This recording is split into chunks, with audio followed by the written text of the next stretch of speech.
Chapter 962. The flying sword flew back to Xianxia's hand with lightning speed, and the expanding blood mist rapidly collapsed. After all the energy was exhausted, it condensed into a blood scab and fell. The surroundings were empty, and Yan Zhuixing's figure was nowhere to be seen. He escaped. Xianxia's eyes widened with rage as he quickly scanned the surroundings. Subsequently, he turned into a stream of light and chased after Yan Zhuixing. In just a short moment, everyone saw Xianxia going back and forth in all directions. It was obvious that he was searching for the escaped Yan Zhuixing. After a long time, a high-speed stream of light scuttled back in front of everyone. Xianxia appeared with an ashen expression and wasn't in a good mood. Everyone couldn't help but look at each other in dismay. It was needless to say that Yan Zhuixing had escaped. Wu Sihai asked with a grave expression, "What happened? Did he escape?"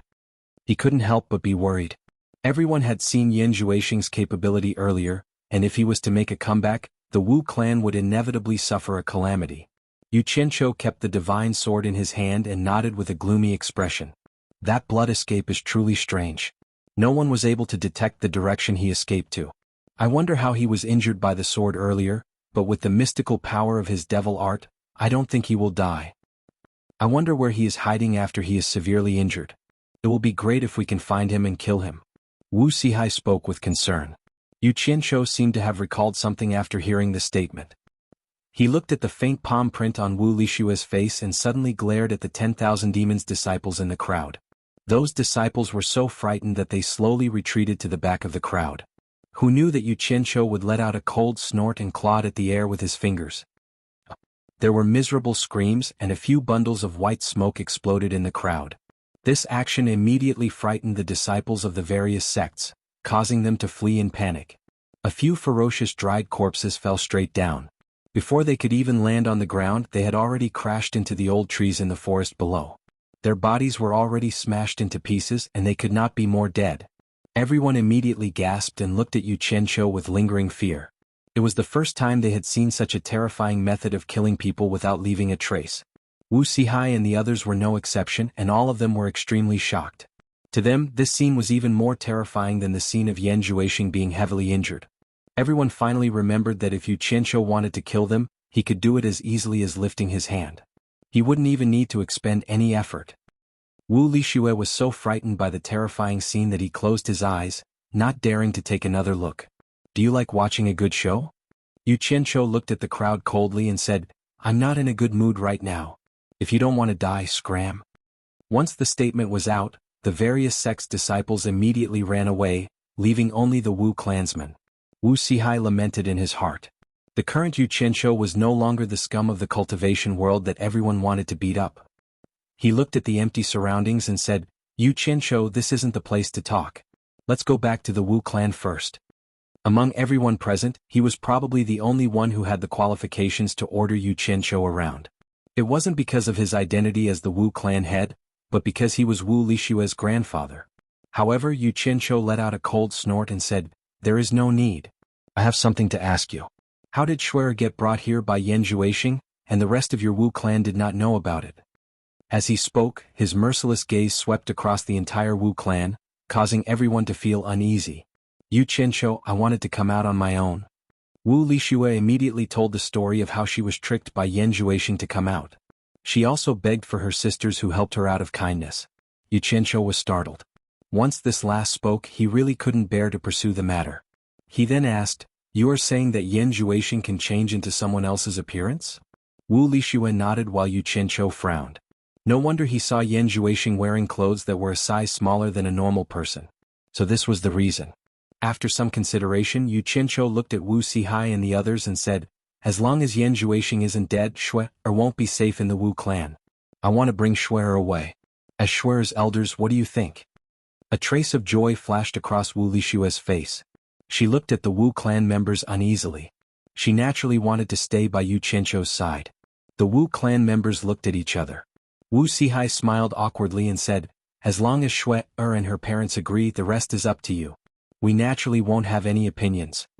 Although he said that, he knew that since Xianxia had made a decision, it would be difficult for others to interfere. Hence, he turned around and gave a few instructions to the person behind him. Not long after that person left, he brought Wu Lishue's parents, Wu Huaqian and Zhu Xuanxiu. When they heard that their daughter was almost killed by Yan Zhuixing, they were terrified. Fortunately, Yu Qianqiu came in time to save her. When they heard that Yu Qianqiu wanted to bring their daughter away for her safety, the couple felt that it should be so. They believed that no one in the Wu clan could protect their daughter from Yan Zhuixing, and their daughter would only be safer if she followed Yu Qianqiu. However, they were reluctant to part with her, so the couple kept reminding Wu Lixue to take care of herself. After some instructions, the mother-in-law, Zhu Xuanxiu, looked at her son-in-law Yu Qianqiu. Wu Huaqian knew his wife's temper, so he immediately pulled her back. However, Zhu Xuanxiu broke free and warned Yu Qianqiu coldly, "Yu Qianqiu, if my daughter didn't follow you, she wouldn't have been harmed by Yan Zhuixing. So, I don't care how capable you are. If you dare to mistreat my I won't let you go even if I become a ghost. Do you hear me?" As the saying goes, a mother-in-law was very confident in teaching her son-in-law a lesson. It was perfectly justified. Yu Qianqiu was stunned. He finally experienced the power of the legendary mother-in-law in his previous life. He didn't even say a word and didn't even have a chance to explain. She immediately taught him a lesson. She was even scarier than Yan Zhuixing. Yu Qianqiu's arrogance of being the world's #1 was instantly swept away by his mother-in-law. He bowed awkwardly and said, No, take care." He was trembling with fear and did not dare to stay any longer. After bowing to the couple, he immediately pulled Wu Lixue, who was bowing to him, and turned into a stream of light, disappearing without a trace. He no longer had the confidence to deal with Yan Zhuixing. The remaining Wu clan members looked at each other and the angry Zhu Xuanxiu. They suddenly felt it was a little funny. They didn't expect Zhu Xuanxiu to scare Yu Qianqiu to the point that his face changed color.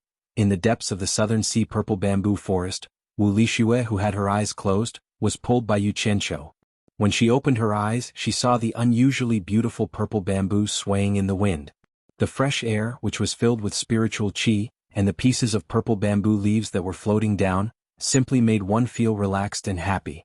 Wu Lixue asked curiously, "This is the legendary southern sea purple bamboo forest?" Yu Qianqiu replied with a "N." He saw that she was still holding the dead crow in her arms, so he pulled it over to take a look. When he realized that it was already dead, he casually threw it into the bamboo forest.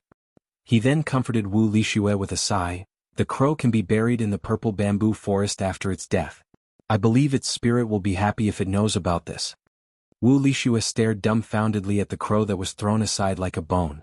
After being speechless for a while, she hurriedly ran to pick it up. She hugged it in her arms and tears flowed down her cheeks. She choked and said, "Sister Phoenix was killed by Yan Zhuixing because she wanted to save me. Before she died, she said that you can save her." Yu Qianqiu scratched his head. He thought to himself, how could a dead thing be saved? However, he couldn't bear to make Wu Lixue sad again, so he smiled apologetically and said, "All right, I will try my best to think of a way. Give it to me. It's so ugly for a beauty to hold a dead thing in her arms." He walked over and was about to grab the dead crow in her arms again. Who knew that Wu Lixue would be scared by his throwing it away like a bone? She immediately kept it in her storage bag and said cautiously with tears rolling down her face, "I will give it to you when you think of a way to save her." All right, I will do as you say." Yu Qianqiu was a little gloomy as he pulled her towards Bamboo Lang Paradise. Along the way, this simple-minded girl looked around at the wonders of the purple bamboo forest. Her tears finally dried up, which made Yu Qianqiu let out a sigh of relief. Under the bamboo signboard at the entrance of Bamboo Lang Paradise's courtyard, Nongzhu crossed her arms and looked at the two people walking out from the bamboo forest path. She was obviously alarmed by the conversation between the two people in the bamboo forest. Her expression didn't look good. Behind her stood a smiling Furong and a wide-eyed Ziyi. "Wu Lixue, why are you here?" Ziyi cheered and immediately ran towards the two people. She hugged Wu Lixue. Nongzhu was slightly surprised. She didn't expect Ziyi and Wu Lixue to know each other. Her expression became slightly better. Wu Lixue, who came to this legendary place, was a little nervous. Now that she saw Ziyi, an old friend of the Wu clan, she immediately became happy and lively. The two women chatted continuously. When Furong walked over and intimately hugged Yu Qianqiu's arm, Wu Lixue's cheerful voice immediately stopped. Ziyi was the only one who could not stop chattering. Yu Qianqiu's forehead immediately broke out in cold sweat. He didn't dare to look back. Nongzhu stood at the entrance of the courtyard and blocked the way with her arms crossed.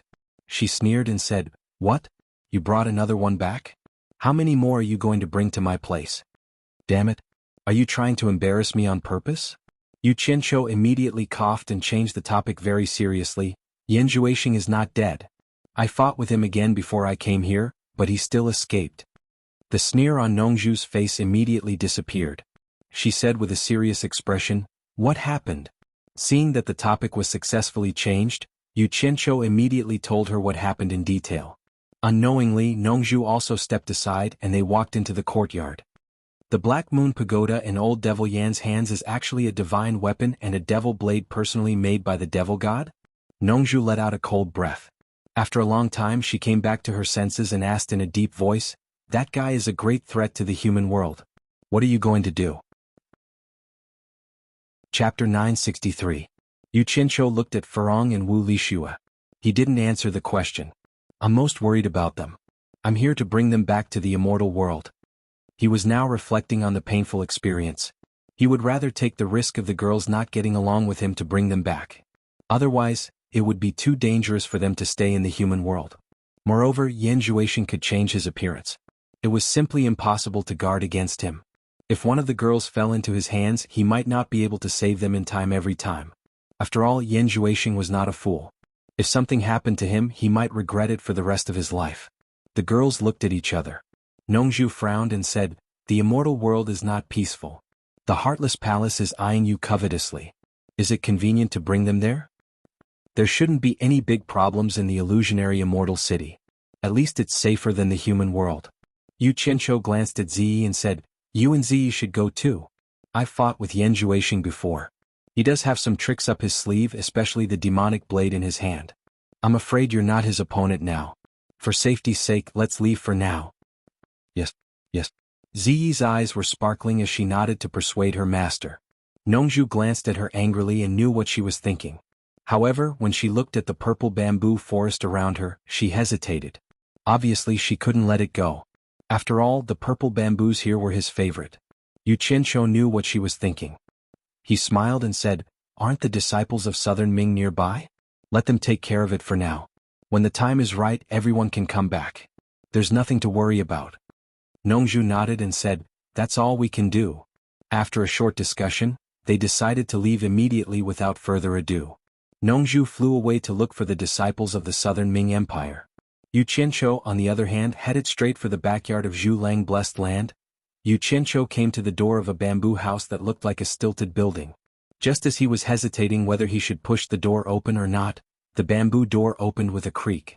The allure seductress held the door with one hand and looked behind him to make sure there was no one behind him.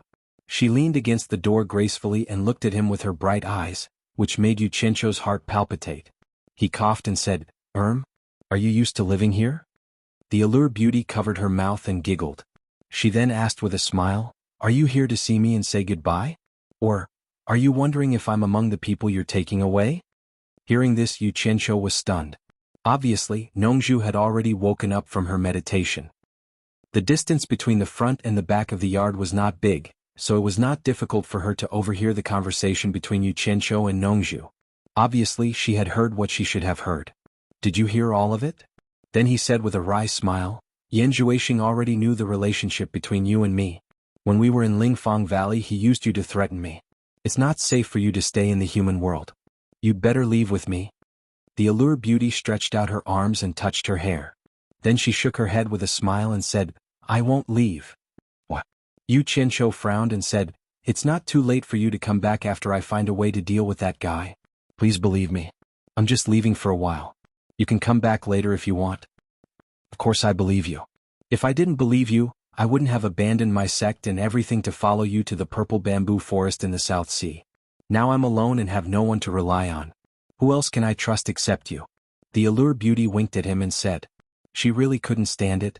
Yu Qianqiu turned his head to avoid looking at her face. He made way for her and said, "You go to the front yard and meet with them. I'll go wake Yanyu up. We'll leave together later." He thought she had agreed.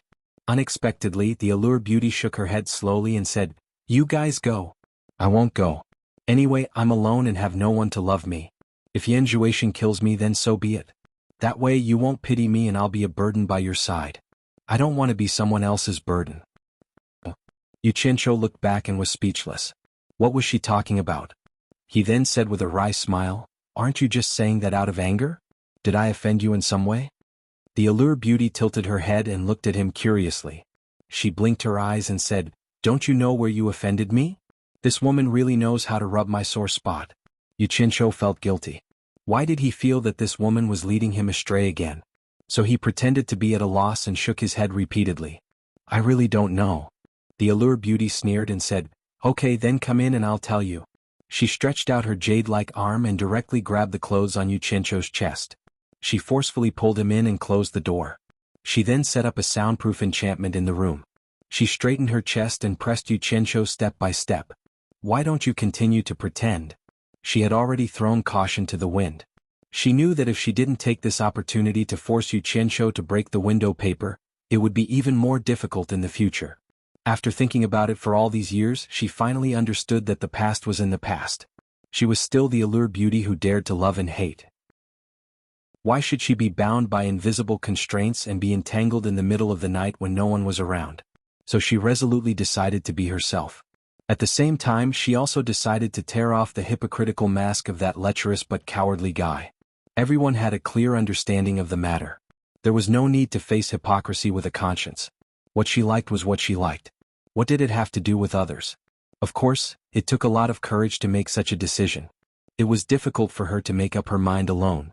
It was someone else who really made her make this decision, and this person was in the bamboo house next door. Especially after hearing the conversation between Xianxia and Nongzhu, that person immediately came up with an idea to let her threaten Xianxia at this time.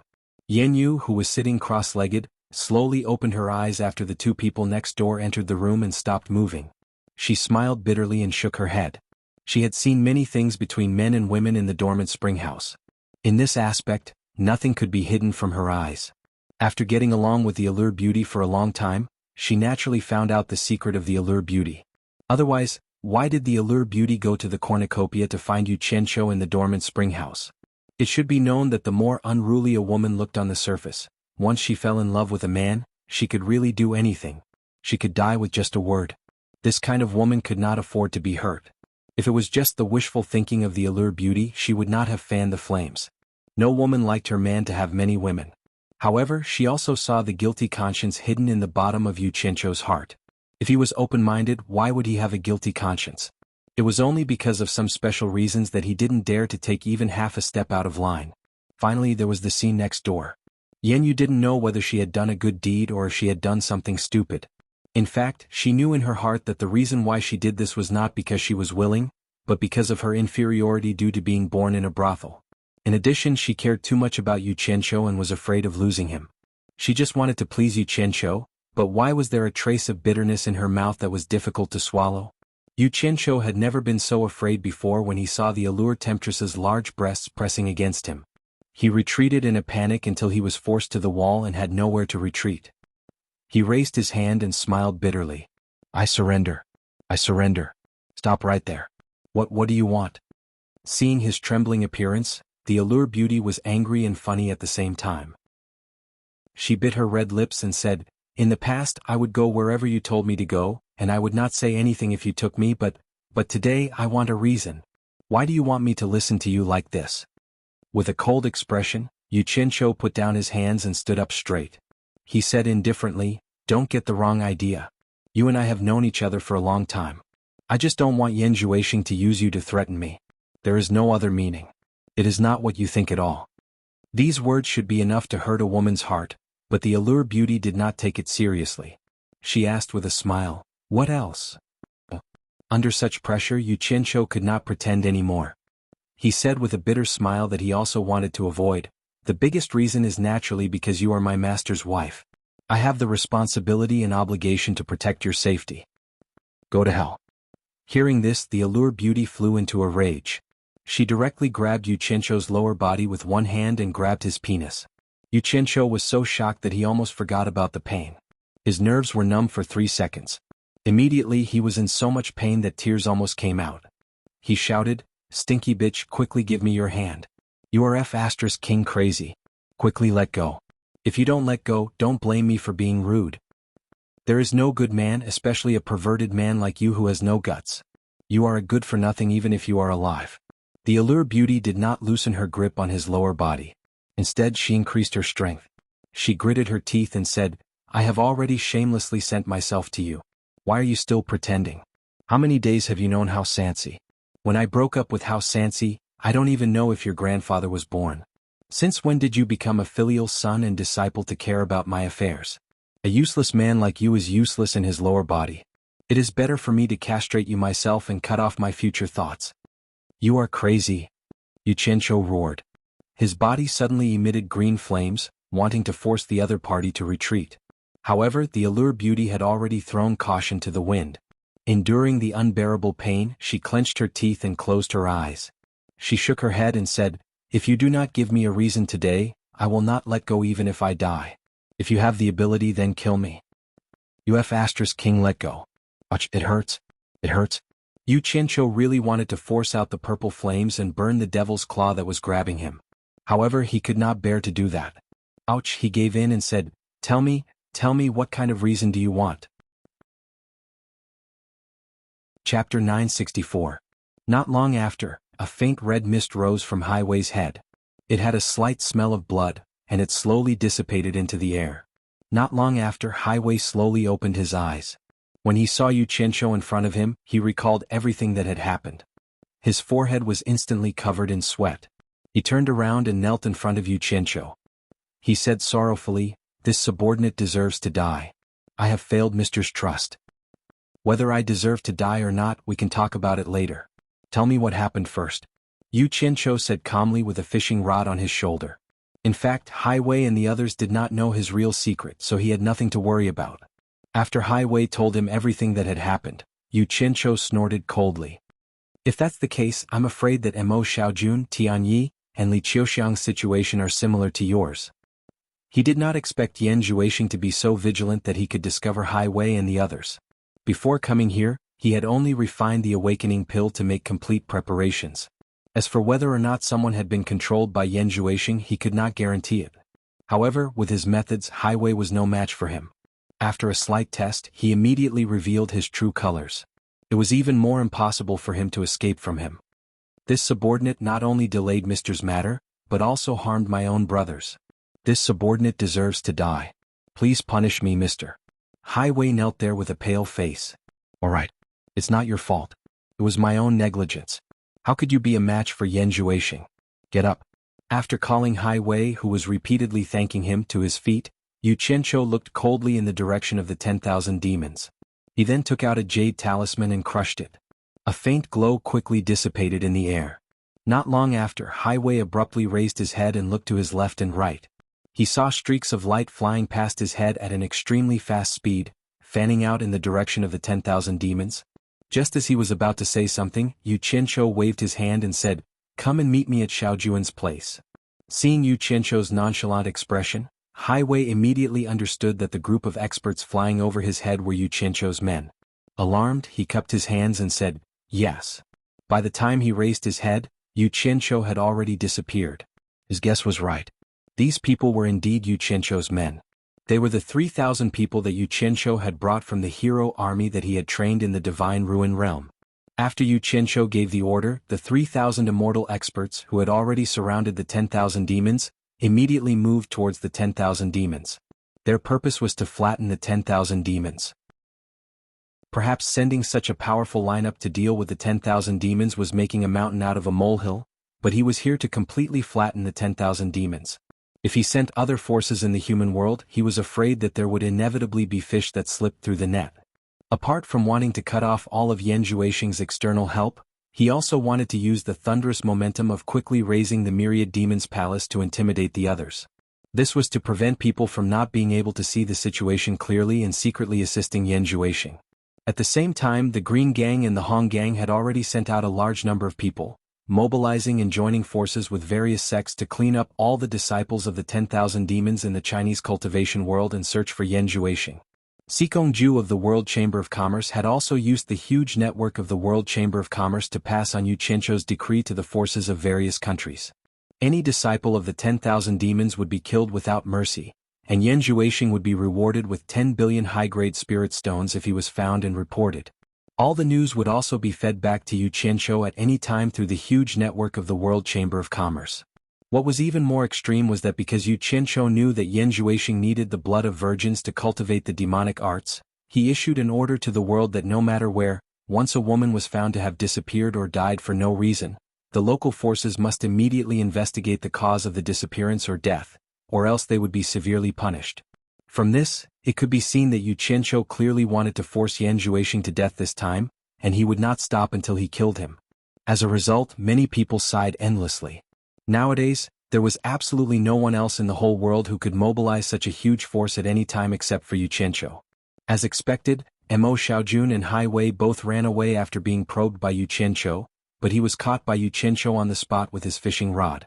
By the time Hai Wei arrived, Mo Xiaojun, who had woken up after taking the spirit awakening pill, was so scared that he was sweating profusely and begging for forgiveness. Yu Qianzhou did not say much. He looked at the two of them and said, "You two go to the 100 Flowers Valley and meet me." After that, he directly flew in the direction of the 10,000 demons. When he flew to the 10,000 demons, the encirclement had already come to an end. All the buildings of the 10,000 demons had been turned into ruins. Not a single intact building could be found, and there were corpses everywhere. Think about it, even if all the disciples of the 10,000 demons joined forces, how could they be a match for 3,000 immortal experts? It was a massacre without any ability to fight back. Where the multicolored lights were concentrated, miserable screams could be heard incessantly. Yu Qianzhou quickly flew over, and when he saw the hundreds of people huddled in front of a cave, he said to Zhang Peng, who was commanding the battle, "Stop for a moment." The black-masked Zhang Peng quickly gave the order to stop the attack, and the 3,000 masked immortal experts immediately stopped and surrounded the place. Among the hundreds of people of the 10,000 demons, there were Yan Wuchen and Yan Bugui, the palace master of the 10,000 demons, Bu Yun Xiao, the elders, consecrators and disciples of the 10,000 demons, as well as Man Hu and his martial brothers. Third brother Xian was also among them. One by one, the battered and exhausted people suddenly realized that their ferocious opponents had stopped attacking. They trembled with fear and felt a little surprised. When they looked around, they immediately noticed that Yu Qianzhou was floating in the air, staring at them coldly. "Yu Qianzhou, the 10,000 demons have no enmity with you. Why did you kill us like this?" The palace master of the 10,000 demons, Bu Yun Xiao, pointed his sword at the sky and roared in anger. Countless disciples of the 10,000 demons had died, and now the entire 10,000 demons was going to end in his hands. How could he not be angry? Yu Qianzhou said indifferently, "Don't tell me you don't know why." Bu Yun Xiao, who was still about to roar, was pulled back by his master Yan Wuchen. Yan Wuchen, whose clothes were ragged and his face was covered in blood, shook his head and laughed miserably. "I was worried that such a day would come, but I always held on to a trace of hope. I didn't expect this day to come so soon. Unfortunately, he didn't listen to my advice.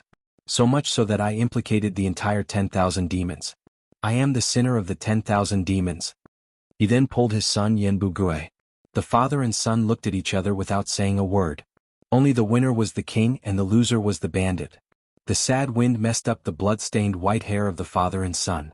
Yan Wuchen suddenly looked up at the sky and said, "Yu Qianzhou, for the sake of our friendship, let the rest of the 10,000 demons go. Everything was caused by my Yan clan, and it has nothing to do with anyone else. Please let the disciples of the 10,000 demons go. They didn't know anything. As long as you let them go, my father and I are willing to commit suicide in front of you." "Master, don't!" Bu Yun Xiao and Qiu Wuyuan screamed at the same time. The rest of the 10,000 demons looked at the father and son with resentment. It was impossible to say that they didn't hate them, even if Yan Wuchen was the previous sect leader. Corpses were everywhere on the ground and the sky was clear, with only a few white clouds drifting by. Yu Qianzhou, who was floating in the air, stared at the ground and sneered, "Yan Wuchen, you are also a hero of your generation. Let me ask you, if you were in my shoes, what would you do?" "I understand what you mean." Yan Wuchen laughed miserably. "Indeed, I will not be lenient. I have done things like exterminating an entire sect many times. It seems like karma has come. But this is the mistake that this old man has committed. How can I let the entire palace of myriad devils bear it together? That way, after I die, I won't have the face to face my master. I won't have the face to face the ancestors of the palace of myriad devils." After saying that, he suddenly looked at Yan Bugui and shouted, "Close your eyes." Yan Bugui, whose face was covered in blood, looked at his father in confusion. When he saw the sword in his father's hand, he immediately understood everything. He knelt in front of his father and kowtowed while crying, "It is all because of your unfilial son that I caused this disaster, father. Your son's death will not be regretted. In my next life I will serve you again even if I have to be an ox or a horse." Yan Wuqian was so emotional that his face was trembling. He grabbed Yan Bugui's hair with one hand and raised the sword in the other. Bu Yunxiao and Qiu Wuyun screamed and knelt down, hugging him. "Master, don't." Yan Wuqian was indeed a fierce and ambitious person. He could win and lose. He kicked his two disciples away and shouted, "Now that things have come to this, don't be stupid." There was a flash of silver light in his hand and his son's hot blood sprayed on him. "Eldest martial brother." Bu Yunxiao and Qiu Wuyuan exclaimed in unison. Yan Wuqian held his sword in one hand and his son's head in the other. He faced Yu Qianzhou with his eyes wide open and shouted in a sorrowful voice, "We will bear the consequences of our mistakes. Yu Qianzhou, please let the rest of the 10,000 demons go. I will repay you in my next life." Then he threw his son's head away and grabbed his messy hair with one hand. The sword in his other hand flashed, and the hot blood rushed to the sky. "Master!" The two disciples cried in sorrow. Yan Wuqian didn't fall even after he cut off his own head. He threw his head away forcefully, and his body lost its center of gravity and fell backward into the arms of two disciples. Following the death of the father and son, the resentment that had accumulated in the hearts of the people of the myriad demons' palace also dissipated when the two heads fell to the ground. The Yan father and son had finally given the myriad demons' palace an explanation. The remaining several hundred disciples of the myriad demons' palace all knelt down and kowtowed to Yan Wuqian's headless corpse. Many of them were so moved by Yan Wuqian's act of sacrifice that they choked with sobs. Coupled with the countless corpses that had died tragically all around them, the atmosphere down below became extremely gloomy. Yu Qianzhou silently looked at Yan Wuqian's headless body. After a long time, he squinted his eyes and pointed at third brother Xen. He said to Zhang Peng, "He won't die for now." Zhang Peng immediately teleported down and restrained the unprepared third brother Xen. In the blink of an eye he flashed back into the sky. However, the meaning of Yu Qianzhou's words was very clear. The people below immediately cursed. Qiu Wuyuan hugged his master's headless body and shouted, "Yu Qianzhou, you will die a horrible death." Man Hu and his fellow disciples fearlessly rushed towards Yu Qianzhou and shouted in unison, "Avenge master!"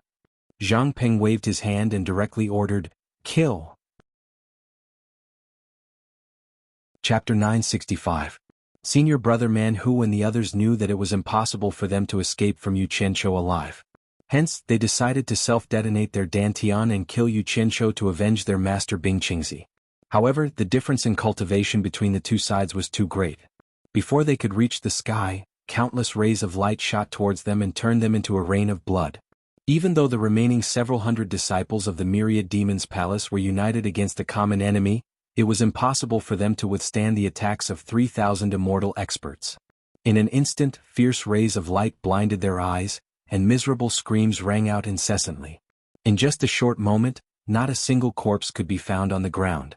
Severed limbs and a bloody mess covered the ground, and the thick smell of blood was suffocating. Following Zhang Peng's order, the 3,000 members of the heroes quickly scattered in all directions to search for survivors. Floating in the air, Yu Qianzhou took out a spirit awakening pill and slapped it into the mouth of third Xen, who was clamped under Zhang Peng's arm. At this moment, a groan came from the pile of corpses. Yu Qianzhou and Zhang Peng looked over in surprise.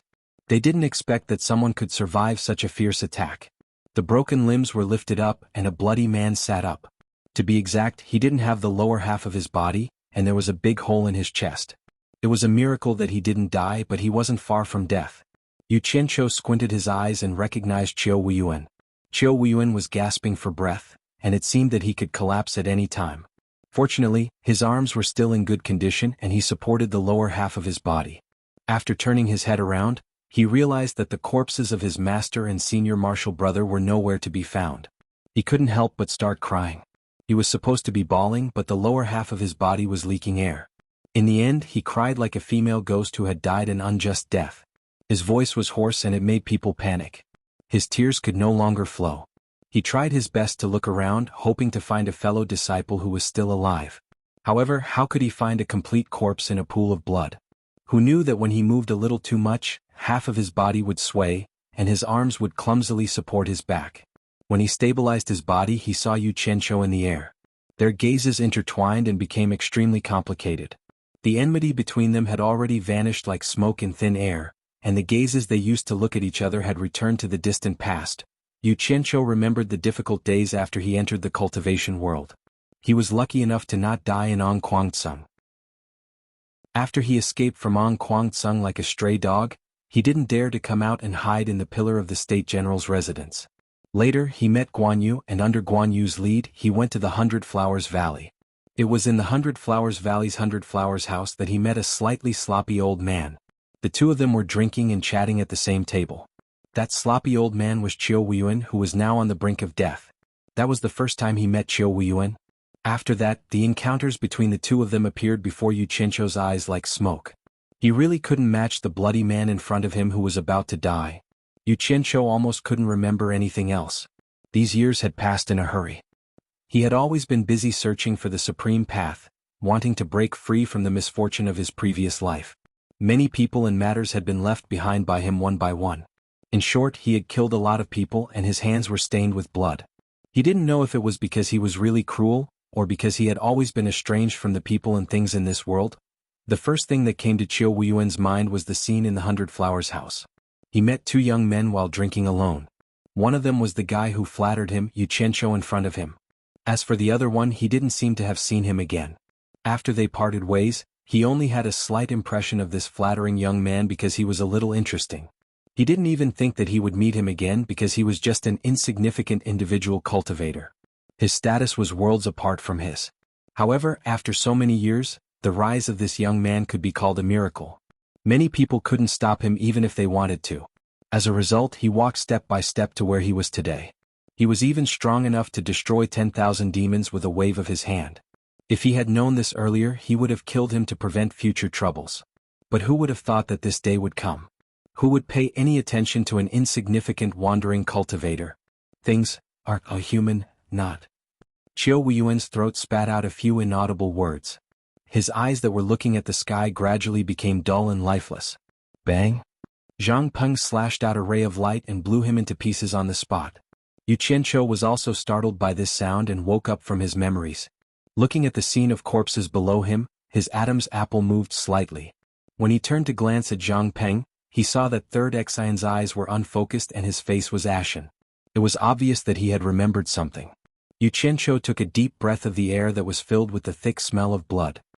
He looked at Third Xian and sneered, "Third Xian, you've finally woken up. You must have had this dream for a long time. Did you remember anything?"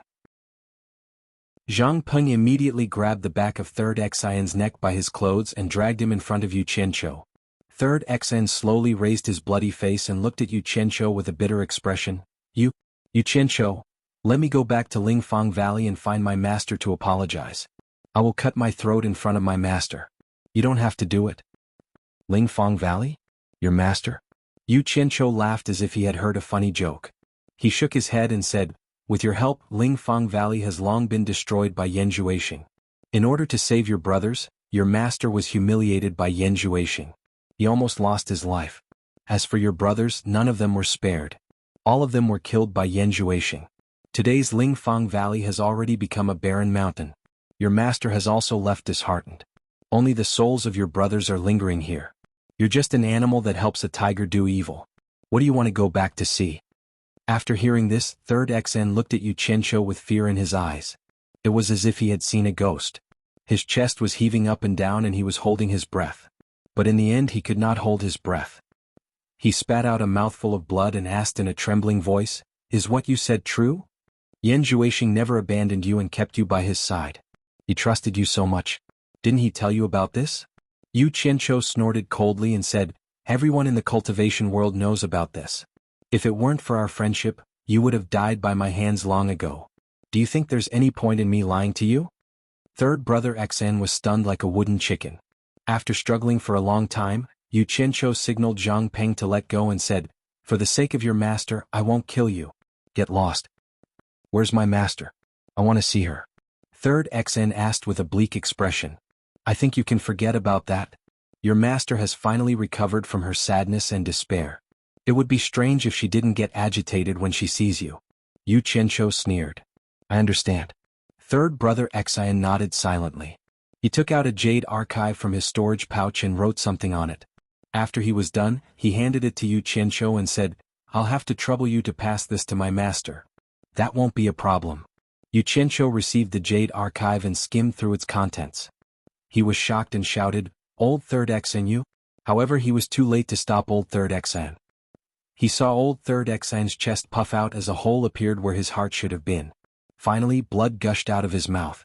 It was unclear what Old Third Xian was mumbling, but it was probably some sort of apology. Then Old Third Xian plummeted to the ground. Yu Qianzhou held the jade archive in his hand as he watched Third Brother Xian fall from the sky. He was speechless. Initially, he wanted to incite Third Brother Xian to help him be a spy. Based on his understanding of Yan Zhuixing, he wanted to see if he could find Yan Zhuixing, who knew that he might have overdone it. Instead of seeking revenge, Yan Zhuixing felt guilty and committed suicide by exploding his heart meridian. What a mess. Yu Qianzhou looked at the jade archive in his hand. It was filled with words of apology to Lu Yanqing. His reaction was a little slow. Damn it. You sure have it easy. You committed a bunch of mistakes and yet you don't know how to repent. You just die. Yu Qianzhou muttered as he looked down. When he raised his head, the 3,000 men had returned. Zhang Peng took a head count and reported. Yu Qianzhou looked around and waved his hand expressionlessly. Everyone disappeared into thin air. However, all that was left were ruins. The corpses in the pools of blood painted a picture of the aftermath of a great battle. As the thick smell of blood spread, it soon attracted a large number of eagles and other birds to circle in the sky.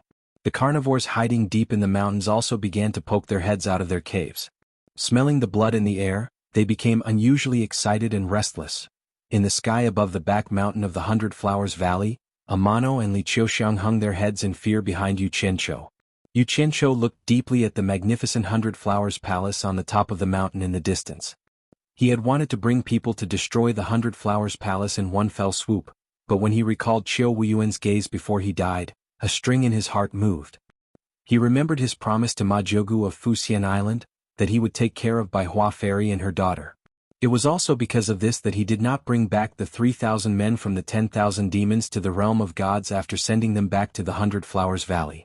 Otherwise, according to his previous plan, the 100 Flowers Valley would not be able to escape. Even so, he still had to do what he had to do. This time he would not stop until he killed Yan Zhuixing. It won't be long before Mo Xiaojun and Hai Wei come to the 100 Flowers Valley. After you meet up, go to the Hong Gang and Qing Gang to assist Hong Qi and Gu Qingyun. When you see them, tell them to spread the news along with the forces of the World Commerce Association. Yu Qianzhou immediately told them about the destruction of the 10,000 demons, especially the tragic scene of Yan Wuchen and Yan Bugui committing suicide. He wanted to see if Yan Zhuixing would come to seek revenge after hearing about this. Chapter 966. The atmosphere in the 100 Flowers Valley was still the same, the style that had lasted for many years had never changed. However, compared to usual, the atmosphere was a bit different. The reason was naturally because Yan Zhuixing had caused Yu Qianzhou to order his men to attack the 10,000 demons. Many people were guessing that the next target would be Bai Hua Palace. While people were whispering in the streets and alleys of the 100 Flowers Valley, there was a sudden explosion in the sky. Even the ground trembled. Everyone looked up in shock, only to see a streak of light forcefully breaking through the defensive formation of the 100 Flowers Valley, directly barging in and floating in the sky. Everyone looked at the newcomer with fear. How could a person who could forcefully break through the defensive formation be ordinary? The surroundings were silent, as if everything had frozen in time. Everyone looked up at the sky without moving. The old people who had lived in the 100 Flowers Valley for a long time recognized Yu Qianzhou. After seeing that the newcomer was Yu Qianzhou, many people began to ponder. They were afraid that the newcomer had ill intentions and was looking for trouble with Bai Hua Palace. Sure enough, after Yu Qianzhou glanced down, he turned into a streak of light and directly shot towards Bai Hua Palace. Whispers immediately spread in the 100 Flowers Valley. There were already many people in Bai Hua Palace who were uneasy because Yan Zhuixing had offended Yu Qianzhou. The loud sound immediately shocked everyone in the palace. Before they could see who the newcomer was, a streak of light directly broke through the mountain gate and landed in front of Bai Hua Palace, standing face to face with Bai Hua Palace mistress who just happened to come out to see what was going on. Guan Muxue, long time no see.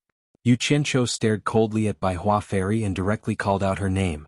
It sounded like he had come with ill intentions. Bai Hua Fairy looked at Yu Qianqiu with a complicated expression. She had naturally heard about how her son was heavily wounded by Yu Qianqiu and had to run away. Facing Yu Qianqiu who injured her son, she didn't have much resentment. After all, it was her son who took the initiative to cause trouble this time. She only hated herself for not being able to stop her son. Now that things had come to this, it was too late to say anything. Let's do what needs to be done. Bai Hua Fairy slightly bowed but didn't say anything. Yu Qianqiu narrowed his eyes and looked at the beautiful woman in front of him. Her hair had already turned white.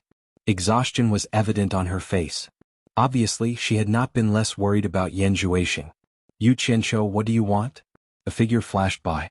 Yan Zixia's eyes were red and swollen as she stood in front of her mother, as if worried that Yu Qianqiu would do something to her mother. From the looks of it, she had been crying.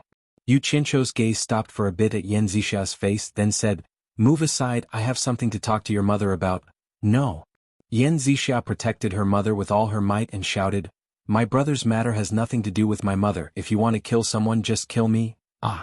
Yu Qianqiu coldly snorted, "Bai Hua Fairy, don't tell me that Yan Zhuixing didn't come to find you before he started this. He already knew from Li Qiuxiang and Tianyi that Yan Zhuixing had come, so he couldn't hide it from him even if he wanted to." "Zixia, move aside." Bai Hua Fairy pulled Yan Zixia away, her expression returned to normal, then extended her arm towards Yu Qianqiu. "You, Torture Envoy, please come inside, we can talk inside." With Yu Qianqiu's current status in the cultivation world, it's already a bit inappropriate to call him by his name, so she changed to calling him Torture Envoy. Yu Qianqiu didn't bother being polite with her, quickly walked past the mother and daughter pair, walking straight into the main hall and stood there with his hands clasped behind his back. He didn't plan to do anything to Bai Hua Palace this time, but a warning was unavoidable. Bai Hua Fairy held her daughter's hand, telling her not to worry, then waved her hand at the panicking crowd outside, signaling them to leave. She then slowly walked behind Yu Qianqiu and asked, "Torture Envoy, what brings you here today?" "Guanmushu, why do you ask when you already know the answer?" As soon as Yu Qianqiu turned around, he stopped talking and looked outside, only to see two figures landing outside the palace gate. Bai Hua Fairy also turned around to look, then exclaimed in surprise, "Great-Granddad." She quickly went over to support the person. Yan Zixia also called out, "Great-Granddad." The mother and daughter both supported the person, the clang-clang sound of walking sticks could be heard. The newcomers were none other than Ma Jianghu of Fuxian Island and Ferdinand. With Bai Hua Fairy's support, Ma Jianghu slowly walked over with her crutches. Her face was already showing signs of old age, it seems that her lifespan is almost up. Yu Qianqiu looked at Ferdinand with a questioning gaze, but Ferdinand shook his head with a wry smile and sent his voice back. "Jianghu heard that you injured Yan Zhuixing and gave the order to deal with the 10,000 demons, so she was worried that you would attack Bai Hua Palace again, so she dragged me here with her. I had no choice." Yu Qianqiu looked at Ma Jianghu who was slowly walking over and understood her intentions.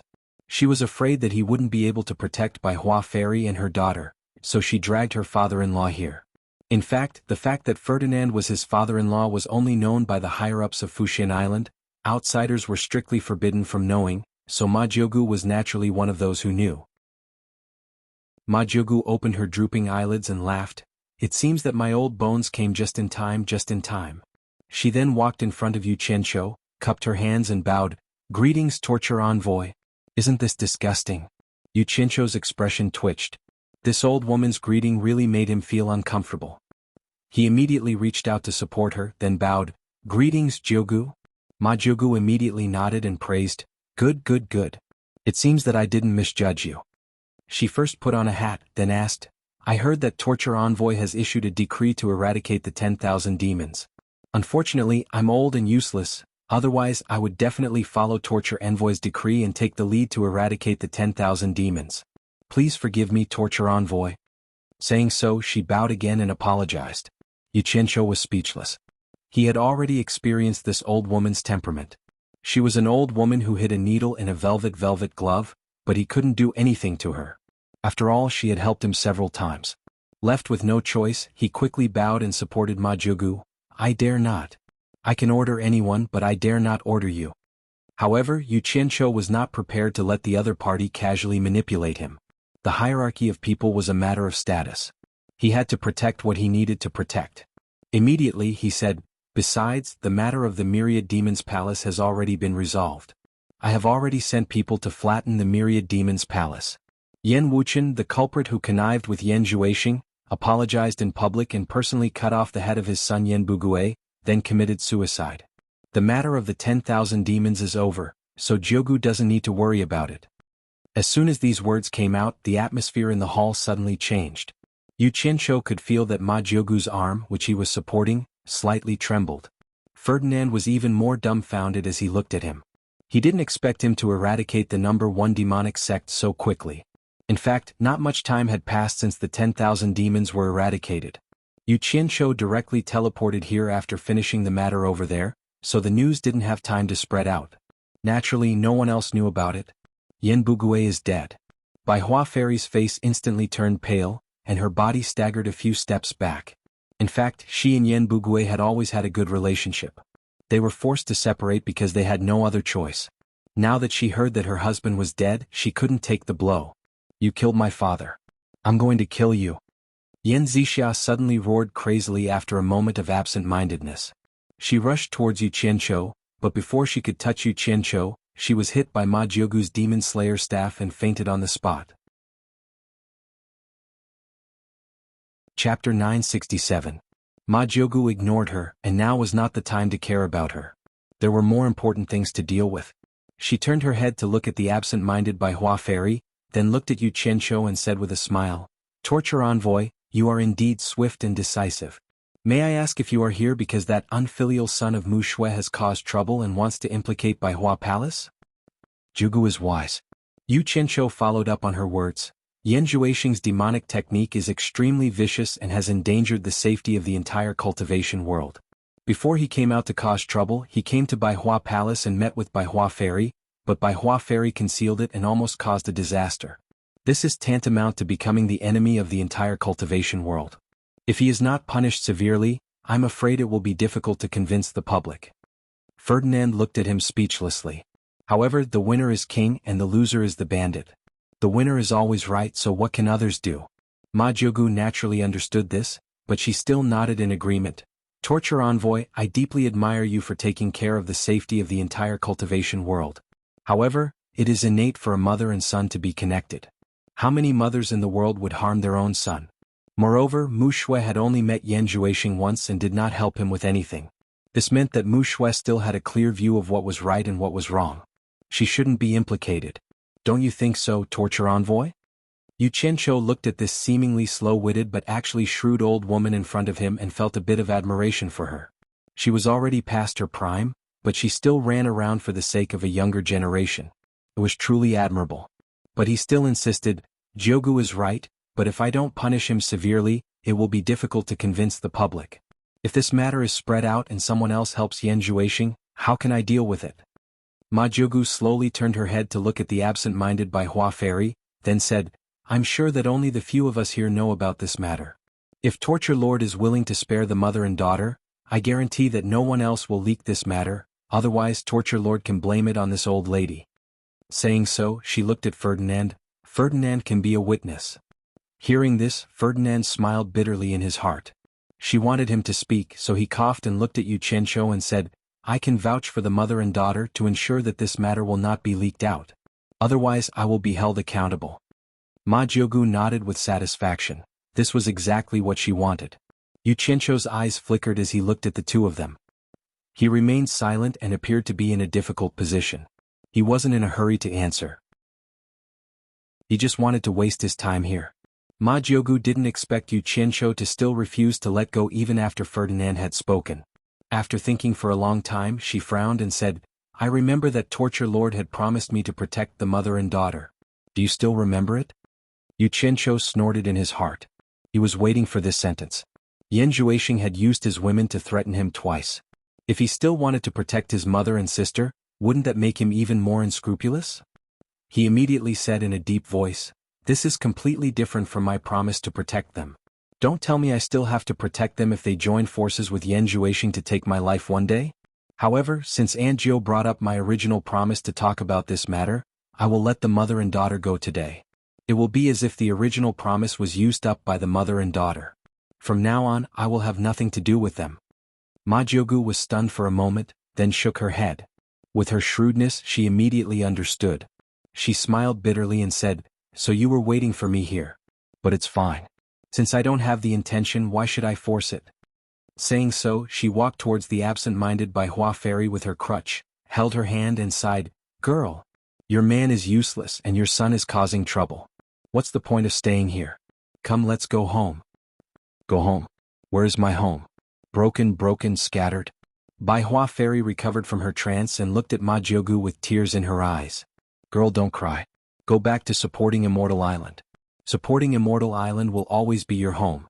Live a peaceful life from now on. Let the men fight for the things here. What does it have to do with us women?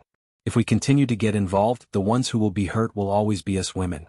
Ma Jiugu turned around and nodded at Ferdinand. She no longer paid attention to Yu Qianqiu and held Bai Hua fairy's hand as she walked outside. Ferdinand immediately picked up xianxia who had fainted on the ground. Before leaving, he sent his voice to Yu Qianqiu, "How is Ferrong?" Yu Qianqiu didn't hide it from him and replied, "Ferrong is fine. I have brought her to the immortal realm. You don't have to worry." The immortal realm. Ferdinand was shocked. He didn't expect that Yu Qianqiu had reached the point where he could travel between the immortal world and the mortal world. He nodded with relief and didn't say anything more. Holding Yin Zixia in his arms, he caught up with Ma Jiugu who was outside the palace gate, and flew away together. The huge palace was deserted. Only Yu Qianqiu was left standing alone with his hands behind his back. He was lost in his thoughts. The days when he was with Yin Zixia on Fuxian Island appeared in front of his eyes. But today he took a deep breath, got rid of all distracting thoughts and disappeared. A woman's giggling could be heard from inside Wenqing Palace. A beautiful woman with her beautiful hair tied up in a bun was constantly jumping and dodging, waving the long gauze behind her to tease the little boy who was chasing after her. The little boy had big bright eyes, delicate and cute. He playfully chased after the fluttering gauze. His charmingly naive appearance made the woman chuckle incessantly. "Mother, I caught it, I caught it." The little boy grabbed the fluttering palace gauze and cheered. However, he found that his mother was motionless with her back facing him. He ran over and grabbed his mother's hand, shaking it. "Mother, mother." He raised his head and stared with his big eyes as if he wanted to call back his mother's attention. However, his mother looked at the door and shouted, "Who are you? How dare you trespass here? Guards, guards." But the strange thing was that after she shouted a few times, not a single guard came in. The surroundings were silent. The little boy turned around and saw an unfamiliar man with a pale face slowly walking in without any expression. He quickly stood in front of his mother and shouted with a childish voice, "Audacious slave, get out of here." Sure enough, dragons give birth to dragons and phoenixes give birth to phoenixes. The environment dictated it. The person who came was none other than Yan Zhuixing, who had transformed into Shou Chen. After he was severely injured by Yu Qianqiu, he hid within the borders of the Dayang kingdom. Who would have thought that after capturing a few girls to restore his body, it would immediately alarm a lot of cultivators who came to search everywhere. He couldn't understand how a few insignificant mortal girls could cause such a big movement in the cultivation world. After he took the opportunity to capture a person to ask, he found out that Yu Qianqiu had already ordered the entire world that as long as a woman disappeared or died without reason, it could be Yan Zhuixing's doing. The local forces must investigate clearly, or else they would be severely punished. After knowing the details, Yan Zhuixing immediately gnashed his teeth in anger. Yu Qianqiu obviously knew that he needed a woman to heal him after he was injured, so he set up a large net in the whole world to capture him. It was obvious that he didn't want to give him a chance to recover his injuries and cultivation, and he wanted to force him into a hopeless situation. However, even though he was angry, he had already experienced the high cultivation of Yu Qianqiu. He was not his opponent at all. Previously, he never thought that Yu Qianqiu would have something in his hands that could restrain his devil blade. Now that he had not recovered from his serious injuries, it was even more impossible for him to be his opponent. If he was accidentally caught by Yu Qianqiu again, Yu Qianqiu would definitely not allow him to escape easily. It might be the time of his death. After several failures, Yan Zhuixing dared not take risks easily anymore. He could already imagine where he might go. With Yu Qianqiu's monstrous power, he might have already sent people to wait for him. Once Yu Qianqiu discovered Shao Qin, Yu Qianqiu would definitely rush over to kill him. From the looks of it, Shao Qin knew that Yu Qianqiu was determined to kill him. For a moment, he realized that he couldn't find a place in the entire world where he could hide and recuperate. He couldn't help but feel extremely miserable. He realized that he was indeed no different from a stray dog. He was a stray dog that everyone wanted to beat up. However, heaven never bars one's way. He inadvertently thought of the literati of Baiwan country who he had sex with in the past. At that time, because of a moment of tenderness for the literati, he controlled the cultivators of the imperial palace of Baiwan country to protect her before he left. Even the emperor of Baiwan country was under his control. At that time it was mainly because he was afraid that if something happened to him, no one would take care of the literati that he had tenderness for, so he didn't expose those people under his control. Thinking of this, he suddenly felt a glimmer of hope. If he trespassed into another country's palace, he might be discovered by the hidden cultivators protecting him. It was not a good idea to take risks in the current situation, but it was different in Baiwan country's palace. Most importantly, there were countless palace maids in the palace. With his control over Baiwan country's palace, he could find some palace maids to restore his body in cultivation. As long as the people in the palace didn't leak it, who would find out? Therefore this scene happened. Yan Zhuixing looked at the child in surprise. He heard the child calling his mother from outside. He looked around and saw no other woman except for the young woman in front of him. Could it be that the literati was the child's mother, and the literati was already married? But he felt that it was not right. Without his permission, how could the emperor of Baiwan country let the literati marry someone else? Even if she was married, according to the rules of Baiwan country, how could the palace master still live in the palace? Moreover, there were no signs of other men in the room. Guards! Guards! The literati shouted a few more times, but there was still no movement around.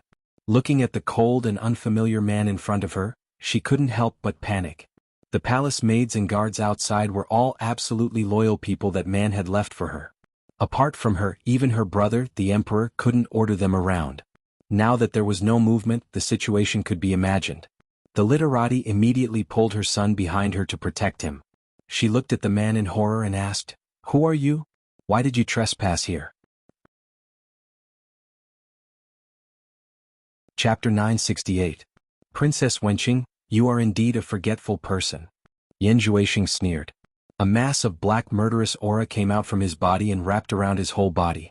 When the black murderous aura was sucked back into his body, his original appearance was revealed. However, his face was still pale, which was the result of his serious injuries. Yan Zhuixing. Hipster's voice was trembling. She looked outside the palace and suddenly understood everything. No wonder there was no response from the people outside. It turned out that he had returned. In an instant, tears flowed uncontrollably from her eyes and slid down her cheeks. The child who popped his head out from behind her saw Yan Zhuixing's body emitting black smoke and shrank back in fear. However, when he saw his mother choking and crying, he came out like a little adult. He crossed his arms in front of him and said in a childish voice, "Don't hurt my mother."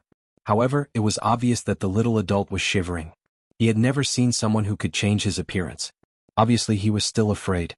However, in order to protect his mother, he still stood out resolutely. "She is your mother?" Yan Zhuixing snorted. He grabbed the child's clothes and brought him in front of him. He said indifferently, "Who is your father? If you don't tell me, I will throw you to death." Someone actually touched his woman. It was easy to imagine his mood. The child immediately waved his fists and kicked his legs. He shouted in the air, "Bold slave, let me go. My father is the most powerful person in the world. If my father comes and sees you bullying my mother and me, he will not forgive you." Yan Zhuixing was slightly stunned. The most powerful person in the world couldn't be Yu Qianqiu, right? He thought it was ridiculous. He immediately snorted, "Then I would like to see your most powerful father in the world. Tell me, what is your father's name? Where is he?" As he said, he raised the child over his head and was about to throw him. "Bold slave, my father is Yan Zhuixing. Let me go or my father will not forgive you." The child was still struggling stubbornly. However, the name he said stunned Yan Zhuixing. After a shiver, he slowly turned around and looked at Wenqing in disbelief with a questioning look. Tears gushed out of Wenqing's eyes. She bit her lips and nodded to Yan Zhuixing, indicating that he was his son. Yan Zhuixing was stunned on the spot. Hipster walked up to him and easily took the child from his arms. She comforted the child who was glaring at Yan Zhuixing angrily and said with a choked voice, He is the father that you miss every day." "Mother lied to me. He is a bad person. My mother said that my father loves me the most. This person bullied me. He is not my father. The child pointed at Yan Zhuixing's nose and said. Yan Zhuixing swallowed his saliva with difficulty and asked with a trembling voice, "You said he's my son?" He couldn't believe that he actually had a son after just one night with Hipster Qing. Hipster nodded again and said with tears in her eyes, "Not long after you left, I found out that I was pregnant. I was full of joy and looked forward to giving you a surprise when you came back. But I waited and waited and you never came back. After I gave birth to Yun for 10 months I still waited for you to come back. But you have been gone for 6 years. Yun is already 5 years old. Why are you so cruel? You always come quietly and leave quietly. Why don't you care about my feelings? Do you know how embarrassing it is for a girl to get pregnant out of wedlock? I haven't even dared to take a step out of Wenqing Palace all these years. Have you ever thought about how painful it is for me? Have you always treated me as your plaything? You come when you want and leave when you're tired of playing with me? You don't even bother to say hello. Am I so unbearable in your eyes? If that is the case, then please leave. Don't torture me over and over again." "Mother, don't cry." The child helped Wenqing wipe her tears in her arms. Then he shouted at Yan Zhuixing, "Bad person, get lost. Otherwise I will get someone to beat you out." Yan Zhuixing stood there motionlessly. Looking at the mother and son, he had mixed feelings. He thought that he would be beaten up like a homeless dog. He never thought that his impulsive action back then would allow him to have a home here and a son. If he had really died in the hands of Yu Qianqiu, then he would still have his flesh and blood here. The monotonous expression on Yan Zhuixing's face changed greatly. He walked over excitedly and opened his arms to embrace the mother and son. He buried his head in Hippie's ear and murmured, "I'm sorry. It's all my fault. Please forgive me. I won't come and go silently in the future. Don't worry. Don't worry. I'll never come and go silently again." "What is Yun'er's full name?" Wenqing kept whimpering and felt sad. After a long time he choked and said, "Yen Yun, it means fleeting clouds. I thought you thought I was fleeting clouds and would never come back, so I gave him this name." "Yen Yun?" Yan Zhuixing pondered for a while and nodded. "A swan's ambition can reach the clouds. Good name. Not bad, not bad." His son was naturally good. Yen Yun was a smart child. Although he did not understand what Yan Zhuixing and Wenqing were talking about, he understood that the stranger who said he would throw him to death was really his father. Instantly he burst into tears. He bawled loudly and he was extremely heartbroken. His crying made Wenqing unable to cry anymore. She pushed Yan Zhuixing away and asked the child, "Yun, what's wrong?" Yan Zhuixing was flustered. He looked at the child at a loss and said nervously, Did I not know how to control my strength and hurt him?" Yen Yun turned his head and buried it in his mother's embrace. He choked and said, "Mother lied to me. You lied to me. Father doesn't love me at all. He said he wanted to throw me to death. He is a bad person." The more he cried, the sadder he became. It was as though the sky in his heart had collapsed. He was too disappointed. Yan Zhuixing was dumbfounded. He wanted to slap himself. Why didn't he ask clearly and hit a child the moment he came in? For a moment, this infamous demon in the cultivation world was so anxious that he didn't know what to do. Sweat appeared on his forehead. He looked at Wenqing and wanted to say something but stopped. He didn't know what to say. Wenqing comforted the child in her arms with tears in her eyes. She looked at Yan Zhuixing and complained, "Don't you have anything good to coax him?" "Something good?" "Yes." Yan Zhuixing suddenly patted his head. The demonic blade flew out and floated in front of him. For him, the only good thing he had on him to please his son was the demonic blade. The sharp curved blade was shining with a blue light with red shadows. It emitted a beautiful and charming color. The dark blade had a strange demonic pattern that exuded an ancient aura. A unique and nimble crescent moon swayed on Wenqing's shoulder. Little Yen Yun only took a peek at it. His eyes suddenly lit up. He immediately looked up and wiped his tears. He stared at the demonic blade and licked his lips. He was attracted on the spot. Although Wenqing wasn't a person in the cultivation world, he could tell that it should be a weapon. He couldn't help but roll his eyes at Yan Zhuixing. He smiled through his tears and said coquettishly, "Is there such a thing for a child to play with? Aren't you afraid of hurting him?" Yan Zhuixing saw that his son liked it and had stopped crying. He immediately heaved a sigh of relief. He waved his hand and said, "It's okay. If I don't let it hurt people, it won't hurt people." Little Yen Yun, who was crying so hard just now, immediately forgot what sadness was. After all, he had the temperament of a child. He slid down from his mother's arms. The tears on his face hadn't dried yet, but he bit a finger. He raised his head and looked at the demonic blade floating in the air. He seemed to be wondering how it could fly. Yan Zhuixing's eyes lit up. He immediately controlled the demonic blade to fly around the house. As expected, it attracted little Yan Yun to clap and cheer. Not to mention little Yan Yun, even Wenqing was seeing such a magical thing for the first time. His eyes lit up. He didn't know how the demon god would feel if he knew this scene. The weapon he had personally refined had become a toy for a child to play with. Not long after, little Yan Yun completely let go and chased the demonic blade around the house. However, the physical strength of a child was limited. After a long time, he naturally became tired. In the end, he hugged the demonic blade and fell asleep. Under Wenqing's guidance, Yan Zhuixing placed him on a small bed and gently covered him with a blanket. At this moment, the pair of husband and wife looked at each other seriously. After a moment of shyness, Wenqing asked with concern, "Why do you look so pale?" Yan Zhuixing shook his head and said, "You've suffered all these years." These words made Wenqing cry again. He choked and said, "It's okay for me to suffer. I'm just afraid that the child will not have a father in the future." No one would have thought that this was the unruly princess who disguised herself as a man and ran amok in the capital. Yan Zhuixing tilted his head to look at little Yan Yun, who was sleeping soundly. A trace of fear flashed in his eyes. If he hadn't escaped quickly, he would probably have lost his father. He gently let out a breath and comforted Wenqing in his arms. Then he said something to Wenqing's ear and suddenly carried Wenqing horizontally. He walked towards the bed inside, causing Wenqing to exclaim shyly. The clothes of the man and woman on the bed fluttered in the wind. Not long after, two naked bodies were entangled together. Waves of panting and moaning were covered by a soundproof barrier. This time, Yan Zhuixing did his best to serve Wenqing, somewhat like making up for it. After the deed, the two of them hugged each other. Their hearts were connected and they talked about everything. Yan Zhuixing told Wenqing about his background in detail, as well as what he had experienced all these years. He didn't hide anything, including how he had suffered a few losses at the hands of Yu Qianqiu.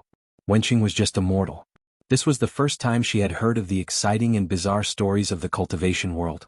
She was even more impressed by Yu Qianqiu, who had tried to kill Yan Zhuixing time and time again. Chapter 969. Princess Wenqing, you are indeed a forgetful person. Yan Zhuixing sneered. A mass of black murderous aura came out from his body and wrapped around his whole body. When the black murderous aura was sucked back into his body, his original appearance was revealed. However, his face was still pale, which was the result of his serious injuries. Yan Zhuixing. Wenqing's voice was trembling. She looked outside the palace and immediately understood everything. No wonder there was no response from the people outside. He was back. In an instant, tears flowed uncontrollably from her eyes and slid down her cheeks. The child who popped his head out from behind her saw Yan Zhuixing's body emitting black smoke and shrank back in fear. However, when he saw his mother choking and crying, he came out like a little adult. He crossed his arms in front of him and said in a childish voice, "Don't hurt my mother." However, it was obvious that the little adult was shivering. He had never seen someone who could change his appearance. Obviously, he was still afraid. However, in order to protect his mother, he still stood out resolutely. "She is your mother?" Yan Zhuixing snorted. He grabbed the child's clothes and brought him in front of him. He said indifferently, "Who is your father? If you don't tell me, I will throw you to death." Someone actually touched his woman. It was easy to imagine his mood. The child immediately waved his fists and kicked his legs. He shouted in the air, "Bold slave, let me go. My father is the most powerful person in the world.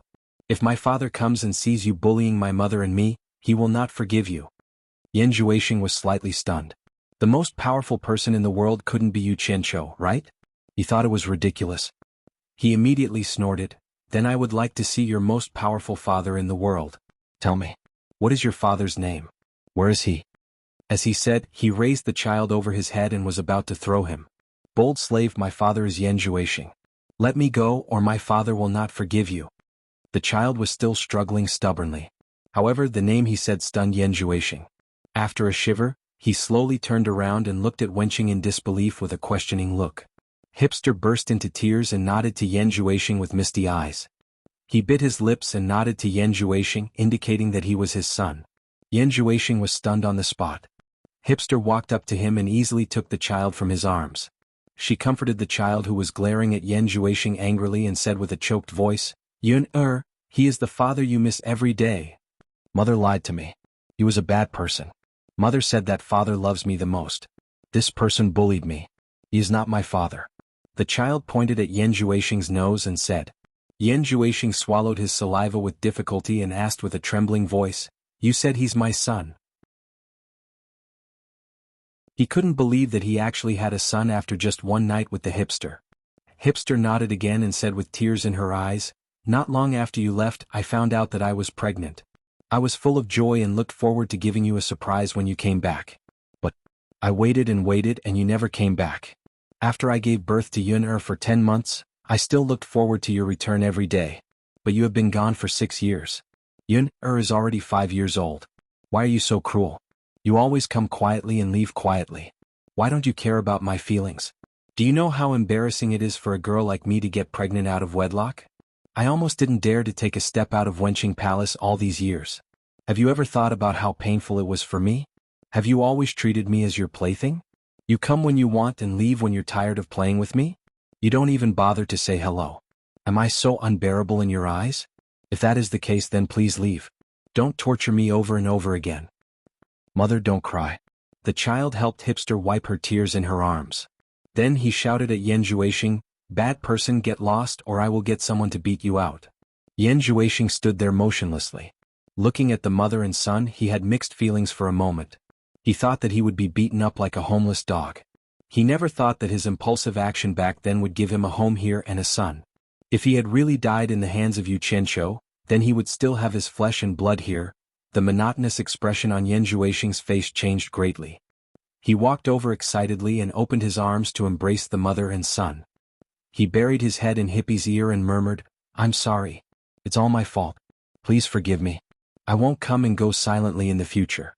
Don't worry. Don't worry. I'll never come and go silently again." "What is Yun'er's full name?"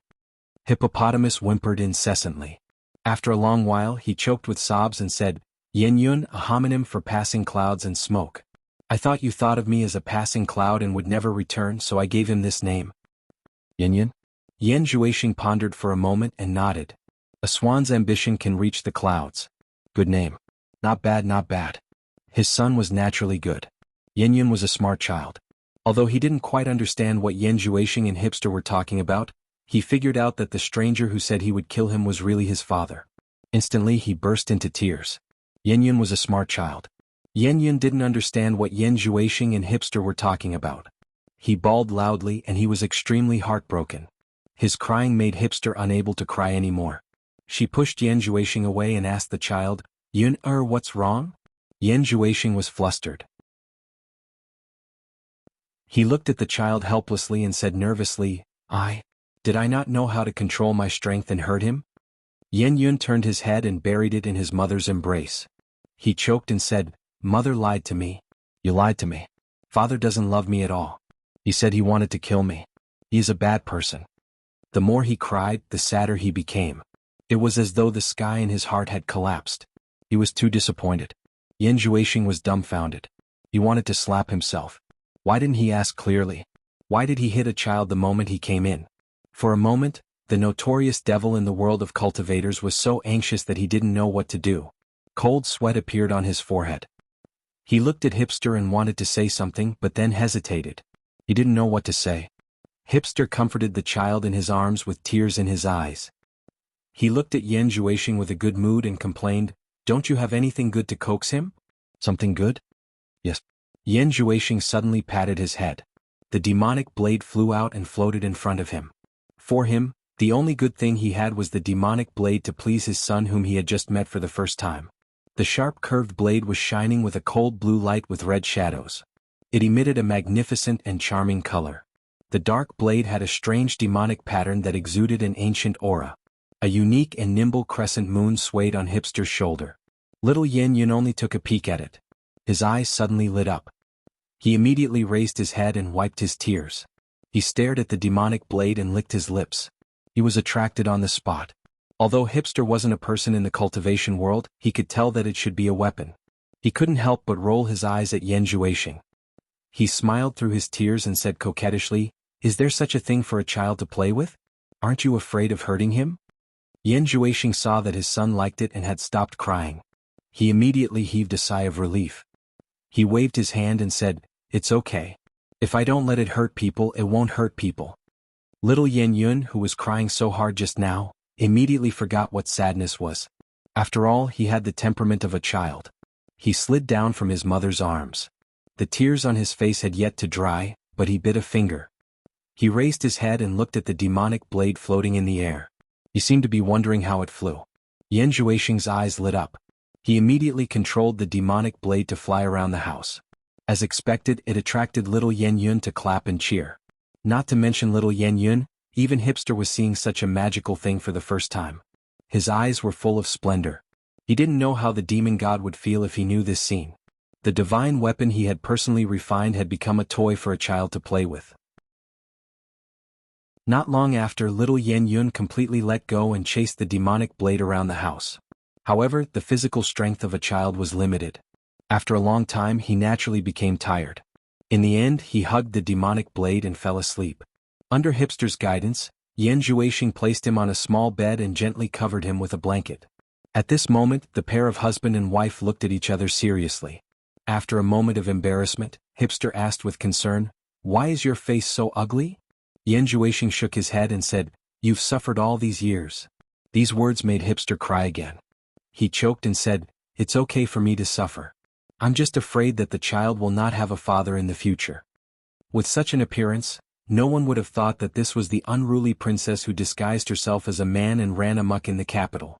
Xuanhuan tilted his head to look at little Xuanhuan, who was sleeping soundly. A trace of fear flashed in his eyes. If he hadn't escaped quickly, he would probably have lost his father. He gently let out a breath and hugged Hipster in his arms to comfort her. Then he whispered something in Hipster's ear. Suddenly, he carried Hipster in his arms and walked towards the brocade couch, causing Hipster to exclaim shyly. The clothes of the man and woman on the bed fluttered in the wind. Not long after, two naked bodies were entangled together.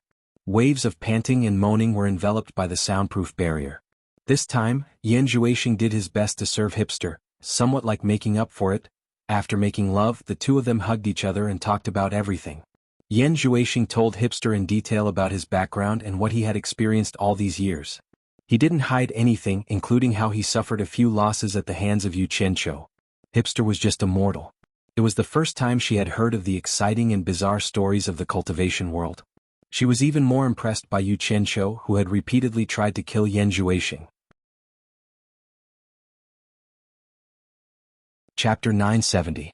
On the 22nd floor of the World Chamber of Commerce, Xianxia left the room he had been guarding and walked slowly to the other side of the passage with a puzzled look. There was no other reason. Xianxia suddenly brought 5 women here and arranged for them to stay on the 22nd floor. Obviously, they had a special relationship with Xianxia. However, after Xianxia brought these women here, he ran away.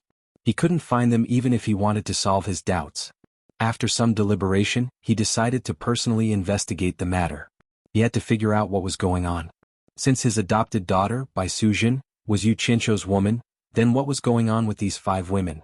Nongzhu had just arranged rooms for the 5 women and went back and forth between the 5 rooms to ask how satisfied they were. As soon as he went out, he saw Xianxia walking slowly toward him with a gloomy face and 2 big sleeves. Looking at his face, Nongzhu's heart could not help but pound. There were 25 single rooms on this floor. To avoid him, he had specially arranged these women to stay on this side. There shouldn't be any conflict with him, right? Bat King Wei. Nongzhu bowed respectfully to Xianxia. Xianxia looked him up and down and snorted. "You're just a gigolo. I can tell at first glance that you're not a good person." He was not polite to Nongzhu at all and directly scolded him. What did he say? Nongzhu's face twitched, but she did not dare to refute him. His cultivation was much higher than hers, and she was no match for him if they fought. She could only force a smile. "Are these 5 women your people or Xianxia's people?" Xianxia twirled his mustache and asked with squinted eyes. His eyes seemed to regard Nongzhu as a pimp in a brothel. Nongzhu was also a smart person. Seeing Xianxia's attitude, he naturally would not take trouble for himself. He immediately pushed the blame away and said, "They are all sect leader Yu's people." As soon as he said this, Xianxia's face suddenly darkened. He stared coldly at Nongzhu and said in a low voice, "Call them out. I have something to ask them." Nongzhu felt that something was wrong and said awkwardly, "Bat King, why don't you wait for sect leader Yu to come back and ask him yourself?" Wei Chuanxiu snorted with a threatening tone and stared at Nongzhu with a fierce look. Nongzhu felt her scalp go numb and obediently knocked on the door one after another. Not long after, 5 different women came out obediently. They lined up in a row and stood in front of Wei Chuanxiu, trembling with fear. When Nongzhu called them out, she had already secretly transmitted a message to the 5 of them. This green-winged bat king was an early-stage immortal emperor expert and had a bad temper. She told everyone to be careful. Wei Chuanxiu's cold gaze swept across the faces of the 5 women. Noticing that all of them were rather good-looking, she snorted coldly and said, "Tell me honestly, what is the relationship between you and Yu Qianqiu?" She then pointed to the first woman standing on the right and said, "We'll start from you. You speak first." At first, Furong was a little flustered because of Nongzhu's warning. However, she thought that since Yu Qianqiu could bring her here, he would definitely not harm her. Because of her almost blind trust in Yu Qianqiu, Furong became the calmest among the 5 women. She indifferently bowed to Wei Chuanxiu and said, "Furong greets Senior Wei. Yu Qianqiu is my man." Hearing this, Wei Chuanxiu's mustache trembled. He stared at the calm Furong for a long time before slowly moving his eyes to the next woman, Wu Lixue. Wu Lixue was a little afraid at first, but after hearing Furong's words, she threw all her fears to the back of her mind. She bit her lips and stared at Furong without moving her eyes. Sure enough, her guess was confirmed. Yu Qianqiu did not only have one woman. "Little girl, how dare you not answer this old man's question? Are you tired of living?" Wei Chuanqiu said in a gloomy voice. Yan Yu, who was standing behind Wu Lixue, immediately sent a telepathic message to remind her and secretly pulled Wu Lixue. Wu Lixue's eyes were filled with tears. She replied with an aggrieved expression, "I am Yu Qianqiu's woman." Wei Chuanqiu suddenly sneered. When his eyes moved to Yan Yu slightly bowed and said, "Me too." Nongzhu, who was standing aside, thought that these were the only 3 women. Because he had investigated Yu Qianqiu's background, he knew that the Temptress of 100 Charms next was the former lover of Yu Qianqiu's master in Kuangtsung. The reason why Yu Qianqiu brought her along was that he respected her as his master's wife. However, to his astonishment, the Temptress of 100 Charms followed closely behind Yan Yu and said shamelessly, "Senior, Yu Qianqiu is my man. I am Yu Qianqiu's woman." Hearing this, Wei Chuanqiu and the other women didn't have much reaction. Unexpectedly, Nongzhu suddenly shouted angrily, "Temptress of 100 Charms, don't make irresponsible remarks. There are deities above us. How dare you be so shameless and talk nonsense? Do you want to die?" No one expected that Nongzhu would be so angry. They all looked at her in astonishment. The hostility on Wei Chuanqiu's face disappeared. After a while, he pointed at the Temptress of 100 Charms and asked Nongzhu, "Is there any secret?" "Senior, you are wise." Nongzhu made an obeisance and pointed at the Temptress of 100 Charms who was biting her lips angrily. She said, "This woman is the woman of Yu Qianqiu's former master. To be exact, she should be the wife of Yu Qianqiu's master. It's one thing for her to be shameless, but how dare she ruin Yu Qianqiu's reputation as well? Master's wife." The other women, including Wei Chuanqiu, exclaimed together. Furong, Wu Lixue, Yan Yu and Ziyi all looked at the Temptress of 100 Charms in disbelief. Even Yan Yu, who had spent the longest time with the Temptress of 100 Charms, did not know that the Temptress of 100 Charms was Yu Qianqiu's master's wife. If she had known, she would not have encouraged the Temptress of 100 Charms to threaten Yu Qianqiu in the purple bamboo forest in the South China Sea, because it was against human nature. No matter how open-minded Yan Yu was, it was still a little difficult for her to get through this. The seductive look on the Temptress of 100 Charms' face was completely gone. Her smooth cheeks turned pale and blood appeared on her tightly bitten lips. Obviously, she had bitten her lips. She slowly raised her head and looked at Nongzhu firmly. She said, "Yu Qianqiu is my man. I am Yu Qianqiu's woman." "Bitch! How dare you talk nonsense?" Nongzhu flew into a rage and slapped the Temptress of 100 Charms' face. The slap made the Temptress of 100 Charms fall to the ground. Although the slap was not lethal, Wei Chuanqiu was inexplicably frightened. She looked at Nongzhu speechlessly and found that the toy boy was really cruel. He did not show any mercy when hitting a woman. Yu Qianqiu's master's wife said that she was Yu Qianqiu's woman. The other women were also shocked. They did not expect that such a thing would happen. They did not know what to do for a moment. The Temptress of 100 Charms, who was lying on her side on the ground, coughed slightly. Immediately, a pool of blood came out of her mouth and fell on the white floor. It could be seen that Nongzhu's slap was not light. The temptress of 100 charms lay on her side on the ground. She looked at the blood flowing from the corner of her mouth and remained motionless. Z could not stand it anymore. She looked at her master resentfully and squatted down to help the temptress of 100 charms. Xianyu also came to herself and followed Ze to help the temptress of 100 charms. Stop. Don't blame me for being rude to anyone who dares to help her. Nongzhu pointed at Ze and Xianyu angrily. The two women looked at each other and squatted down. They did not know whether to help the temptress of 100 charms or not. Ze thought for a while and immediately showed the most lethal look to her master. She begged, "Master." However, this time Nongzhu directly ignored her. She pointed at Z and shouted, "Shut up." Z did not dare to speak at once. "I am an upright person. I don't need anyone's pity." The temptress of 100 charms sat up. She pushed Z and Yenyu's hands away and stood up stubbornly. With blood at the corner of her mouth, she looked at Nongzhu and said, "What did I do wrong? Why did you hit me?" Slap. Nongzhu slapped the temptress of 100 charms again and shouted angrily, "Shameless bitch. How dare you talk back to me?" This time the strength of the slap was obviously stronger. The temptress of 100 charms' hair was messed up. She fell to the ground with blood flowing from the corner of her mouth. Wei Chuanxiu, who originally wanted to come over and denounce Nongzhu, was dumbfounded and stood aside obediently. It seemed that he wanted to show that this matter had nothing to do with him. He looked at Nongzhu with a strange look as if he was saying, "Brother, you are so cruel. Are you sure that this woman has nothing to do with you, Qianqiu? Be careful that you Qianqiu comes back to get even with you." The temptress of 100 charms only lay on the ground for a while. Then she stood up stubbornly again. She tore a piece of cloth from her sleeve and tied her messy hair behind her head. The blood at the corner of her mouth and her red and swollen cheeks could not hide the firmness in her eyes. The firmness that she would never regret. "Senior Wei, is there anything else? If not, I will go back to my room to have a rest." The temptress of 100 charms directly passed Nongzhu and said to Wei Chuanxiu, as if Nongzhu had never hit her. Wei Chuanxiu looked at Nongzhu and then at the temptress of 100 charms. He didn't know what to say. In fact, he was the culprit. If he hadn't come here to interrogate Nongzhu, such a thing would not have happened. "You are really a shameless bitch. I will kill you today in case you become a laughing stock." Nongzhu snorted coldly. She moved as fast as lightning and directly grabbed the neck of the temptress of 100 charms. With the cultivation of the temptress of 100 charms, how could she escape from Nongzhu? At this critical moment, Wei Chuanxiu suddenly moved and clamped Nongzhu's arm.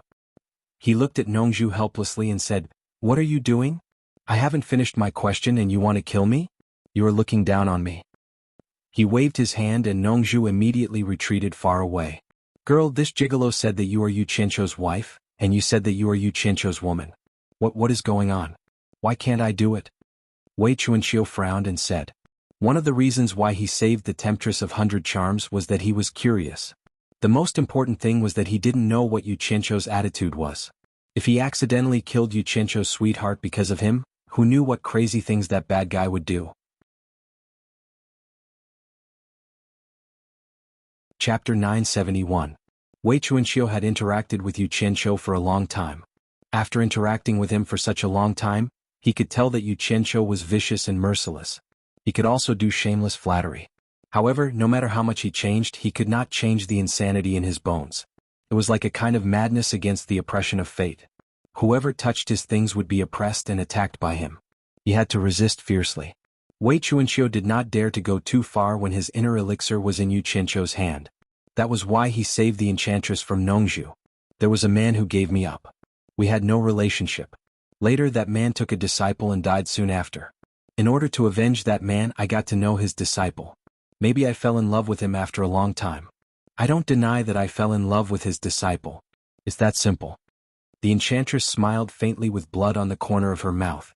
No one knew whether she was laughing at Wei Chuanxiu or herself.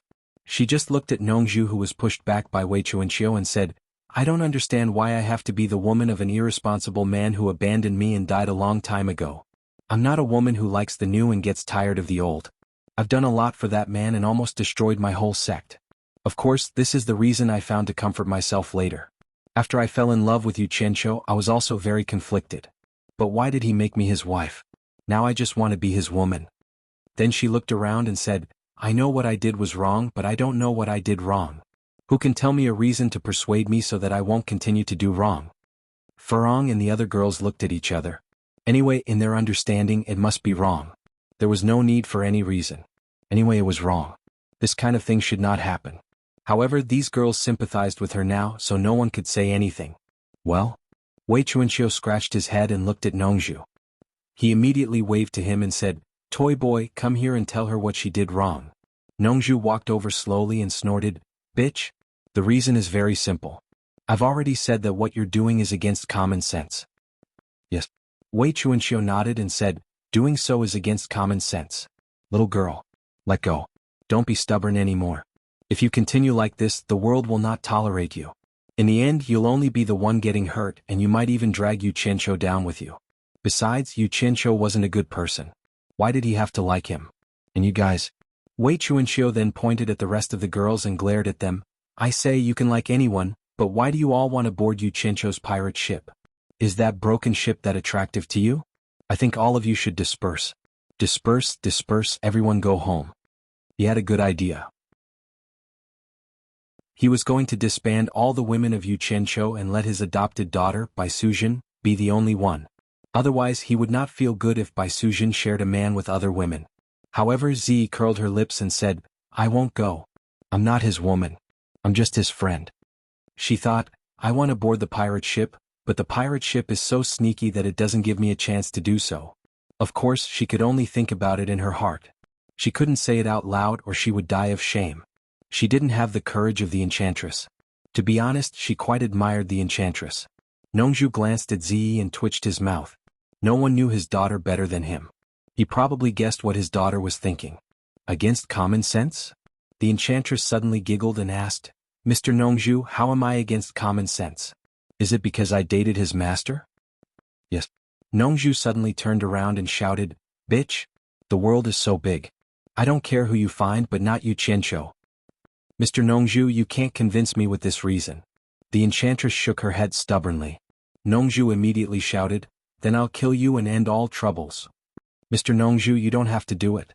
If Yu Qianqiu wants me dead, he only needs to say one word, and I'll die in front of him immediately." The enchantress smiled faintly. She had long thought that there would be resistance when she was with Yu Qianqiu, but she just thought it was because of the common people's opinions and filthy words. However, she didn't care about those things at all. Since she could be called the Enchantress of 100 Charms by others, what kind of ugly words had she not heard before?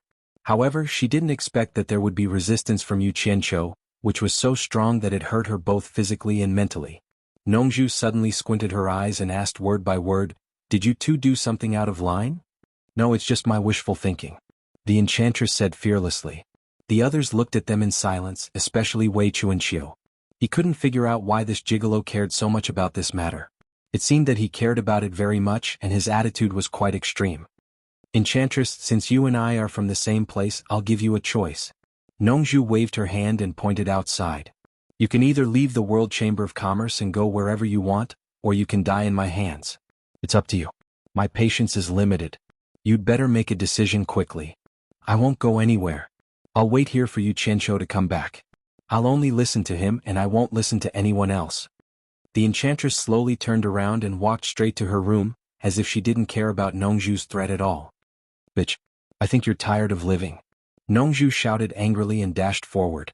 However, a green shadow flashed by and was caught by Wei Chuanxiu. Wei Chuanxiu grabbed her with one hand and scratched his head with the other. "Let's wait for Yu Qianqiu to come back. What do you want to say when I come back?" The door in front of them opened and Yu Qianqiu walked out. He was stunned when he saw them in the corridor. Then he strode over and asked suspiciously, "What are you doing?" Nongzhu pointed at the enchantress and shouted angrily, "Ask her." Yu Qianqiu looked over and saw the enchantress standing at the door, motionless with her back facing the outside. Her messy hair was tied up casually with a rag and her clothes were a little messy. Yu Qianqiu couldn't help frowning and asked, "What's wrong with you?" The enchantress didn't want Yu Qianqiu to see her embarrassed appearance. However, after hesitating for a while, she knew that she couldn't avoid what she had to face. So, she slowly turned around and said as if nothing had happened, "Nothing." However, the two palm marks on her face and the blood at the corner of her mouth made Yu Qianqiu squint and ask coldly, "Who did this?" The enchantress shook her head to show that she was fine and hoped to make peace. However, Nongju flashed over, pointed at her and scolded, "This bitch is shameless. How dare she say that she is your woman? I think it's better to drive her out as soon as possible so that she won't be hated by everyone." Hearing this, the enchantress immediately looked at Yu Qianqiu. The others also looked at Yu Qianqiu and wanted to know his reaction. Yu Qianqiu looked at Nongju expressionlessly and asked, "Did you hit her?" "I taught her a lesson for you. If Bat King Wei didn't stop me, I would have killed her." Nongju was still angry and said. Yu Qianqiu's expression changed unpredictably. Huiming was dark and gloomy for a while before he sighed and said, "We are all on the same side. What can we talk about? Why did you hit her?" "What? She said that you are her man. Shouldn't I teach her a lesson?" Nongju said harshly, "Are you out of your mind? It's against common sense. Your reputation will be ruined if it is spread out." Yu Qianqiu closed his eyes and shook his head. He sighed slowly and said, "Anyway, you shouldn't have hit her." The enchantress, who had always been seductive and confident, quietly turned her head to one side after hearing this. In fact, there were tears in her eyes. She really didn't ask for much. "From what you said, is there really something going on between you two?" Nongju said aggressively, "Is it really as she said, that you are her man and she is your woman? Have you already done something out of line?" "Nothing happened between us." Yu Qianqiu stared at Nongju fiercely and said, "But I won't allow anyone to hurt her, especially her. You better control your emotions. It's none of your business and it won't affect you. I don't want to see you do anything to her. Otherwise, don't blame me for being rude." He clenched his fists tightly in his sleeves. Obviously, he was trying hard to control himself. "Humph. Looks like I was the one who meddled in other people's business." Nongju was so angry that she laughed and said, "I only ask you one question. Tell me honestly, is she your woman?" Everyone's gaze was focused on Yu Qianqiu, waiting to see what he would say. Yu Qianqiu's Adam's apple moved and his mouth was dry. He turned his head to look at the enchantress, who was also looking at him, and said word by word, "She is not my woman." Then he suddenly looked at Nongju and said, "Are you satisfied now?" Some things were just too powerful. Even if Yu Qianqiu was extremely daring, he still didn't dare to rashly cross them. The enchantress's body stiffened. She bit her lips hard and fresh blood came out from the corner of her mouth. Ever since she made up her mind in the bamboo house, she knew what kind of price she would have to pay. Perhaps it would be a heavy price that she could not bear. Even though she was mentally prepared, she still felt a heart-wrenching pain in her chest when she heard Yu Qianqiu's words. Nongju glanced at them and sneered, "Yu Qianqiu, you should have a bottom line. Some things should never be crossed. Otherwise, you will be infamous for thousands of years. That's all I have to say. I hope you remember what you said just now." After saying that, she walked straight to the corridor and disappeared at the top of the stairs, leaving a cold snort. Wei Chuanqiu coughed twice and said nothing. As the culprit, he also quietly floated back to where he was supposed to be. Yu Qianqiu only felt that his chest was as heavy as lead, and it was hard for him to breathe. He looked at the enchantress and asked, "Are you all right?" The enchantress forced a smile and shook her head. Her strong confidence in facing men was nowhere to be seen. Biting her lips, she opened the door of the room and quickly closed the door after entering. Yu Qianqiu heaved a heavy sigh and said to Yanyu, "Go and accompany her." Yanyu nodded and quickly entered the room of the enchantress. Chapter 972. Furong, Wu Lixue and Ziyi stood quietly at the side. What happened just now was really emotional for the three of them. From what the three of them knew, the Allure Beauty's actions were wrong. However, the three of them inexplicably felt that Yu Qianqiu's words, "She's not my woman," were too cruel to the Allure Beauty. The three of them stared at the silent Yu Qianqiu, but their ears were paying attention to the movements in the temptress's room. However, they couldn't hear a sound at all. Obviously, she had set up a soundproof enchantment. The three of them were all women, so they could imagine how sad the temptress must be at this time. Maybe she was crying heartbreakingly. Originally, Wu Lixue was the one who was the most troubled and couldn't understand this matter. It was hard for her to accept the fact that so many women ran out of Yu Qianqiu for no reason. However, after witnessing all this, she realized that she was lucky. Moreover, in this world it was very common for men to have 3 or 4 wives. She even sympathized with the temptress. She couldn't imagine what she would be like if one day Yu Qianqiu said that she wasn't his woman. She was afraid that she would collapse. The other women's thoughts were similar to her. Furong gently walked to Yu Qianqiu's side, held his arm and said softly, "Go in and see her." However, Yu Qianqiu didn't answer the question and smiled bitterly. I quite admire Yanghua now, or should I say admire Master Jean. Yanghua? Master Jean? The women were suddenly confused. They had never heard of these two names, but they were guessing which two masters in the immortal world were. Ziyi even asked foolishly, I heard from my master that the immortal emperor in the immortal world is called Jean Tai. Is the Master Jean you mentioned him? Yu Qianqiu immediately rolled his eyes and ignored her. How could he tell them the story of the master and disciple's incestuous relationship? If he told them, wouldn't it make them think of his inner thoughts? He patted the back of Furong's hand and said, she needs your tolerance more. Otherwise she will feel even worse if she stays with you every day. Can you understand me? I understand. Furong nodded and let go of his hand. She walked straight to the door of the Enchantress of 100 Charms and pushed the door open. After seeing her off, Yu Qianqiu slowly turned to look at Wu Lixue and asked, will you hate me? He was worried that Wu Lixue wouldn't be able to accept the fact that he had too many women. A trace of grievance flashed across Wu Lixue's face, but he still shook his head. He walked to Yu Qianqiu's side and said in a low voice, can you help me save little Phoenix sister? When Yu Qianqiu heard that, he suddenly felt a headache coming on. Although she was shaking her head to show that she wouldn't, it felt like she was saying, if you can't save Sister Phoenix, I won't forgive you. But how was he supposed to save a crow that had been dead for so long? If he was seriously injured, he could still think of a way, but in fact he was already dead. However, he couldn't refuse her. Seeing that he was speechless, Wu Lixue thought that he had agreed. She immediately took out the dead crow from her storage pouch and brought it to Yu Qianqiu. Yu Qianqiu was speechless. He didn't know whether to take it or not, and his expression kept twitching. He now deeply understood that it wasn't a good thing to have too many women. Troublesome matters came one after another, and he still missed his single life. Isn't this the crow? Ziyi curiously stretched her head over and grabbed the crow in Wu Lixue's hand. After confirming that it was indeed dead, she immediately avoided it with a contemptuous, and directly stuffed it into Yu Qianqiu's arms. Looking at Wu Lixue, she didn't know whether to laugh or cry. Are you sure? How can something that's already dead be saved? As she said that, she looked at Yu Qianqiu and suddenly realized, I know you're deliberately making things difficult for him. That's how it should be. She seemed to be taking pleasure in other people's misfortune. It's not a crow, it's a phoenix. Before it died, it said that Yu Qianqiu had a way to save it. When Wu Lixue remembered that the crow had been killed to save her, a look of sorrow immediately appeared on her face. Ziyi looked at the crow in Yu Qianqiu's hand in disbelief. You said that it can speak? Yu Qianqiu waved his hand at Ziyi, signaling her to shut up.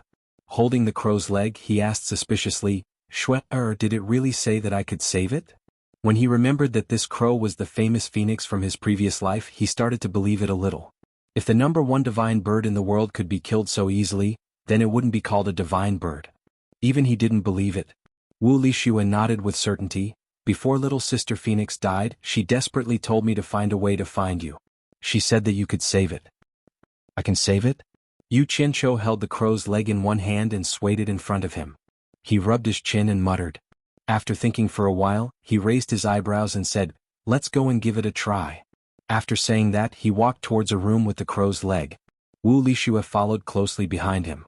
Ziyi naturally wouldn't let go of this opportunity to watch the show. She followed behind the two of them happily. In the room, the crow's corpse was thrown on a table. Yu Qianqiu pinched his chin and walked around the table twice. Ziyi also followed behind him like a conman. Wu Lixue looked at Yu Qianqiu expectantly.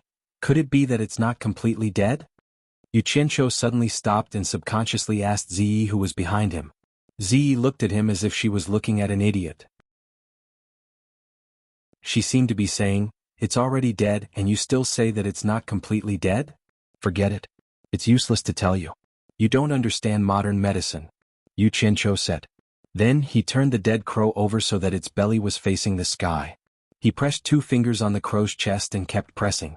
The two girls looked at each other. Ziyi suddenly asked Wu Lixue, your little sister Phoenix is a female? Wu Lixue nodded. Ziyi immediately looked at Yu Qianqiu with disgust and said with disdain, it seems that not only are you a big liar, you're also a big pervert. You even took advantage of a female crow. Damn it. Don't talk nonsense if you don't understand. Yu Qianqiu said with disdain. After pressing the crow's nipples for a while, he bent over and opened the crow's mouth. He blew hard into the crow's mouth. This idiot was doing artificial respiration like in his previous life. How could he think of this? Ziyi and Wu Lixue looked at him curiously with their mouths open. They had never seen such a treatment method before. They were quite doubtful whether it would work. However, the result was just as the two girls expected. After a while, Xianxia realized that the crow was still dead. He finally gave up and stood at the side, shaking his head and sighing. Wu Lixue leaned over and said with a sad face, Xianxia, you must think of a way to save my little sister Phoenix. I really can't think of any way to save it, but there's a way that we can try. I'm just afraid that if we fail, your little sister Phoenix's corpse won't even be found. I'm afraid that you'll blame me then. Xianxia said with a toothache. What is it? Wu Lixue asked worriedly. Xianxia frowned and said, do you still remember the phoenix's nirvana that I told you about at your house? Legend has it that the phoenix is an immortal bird. Every time it dies it can be reborn. I just don't know if it's true or not. But didn't the crows say that it can be reborn after going through a tribulation? I think it should be true. But I'm still a little worried. If it can't be reborn after going through the tribulation, even if it doesn't turn into ashes, it will become a roasted crow. You can burn it back to life with fire? Is that true? Is this crow so magical?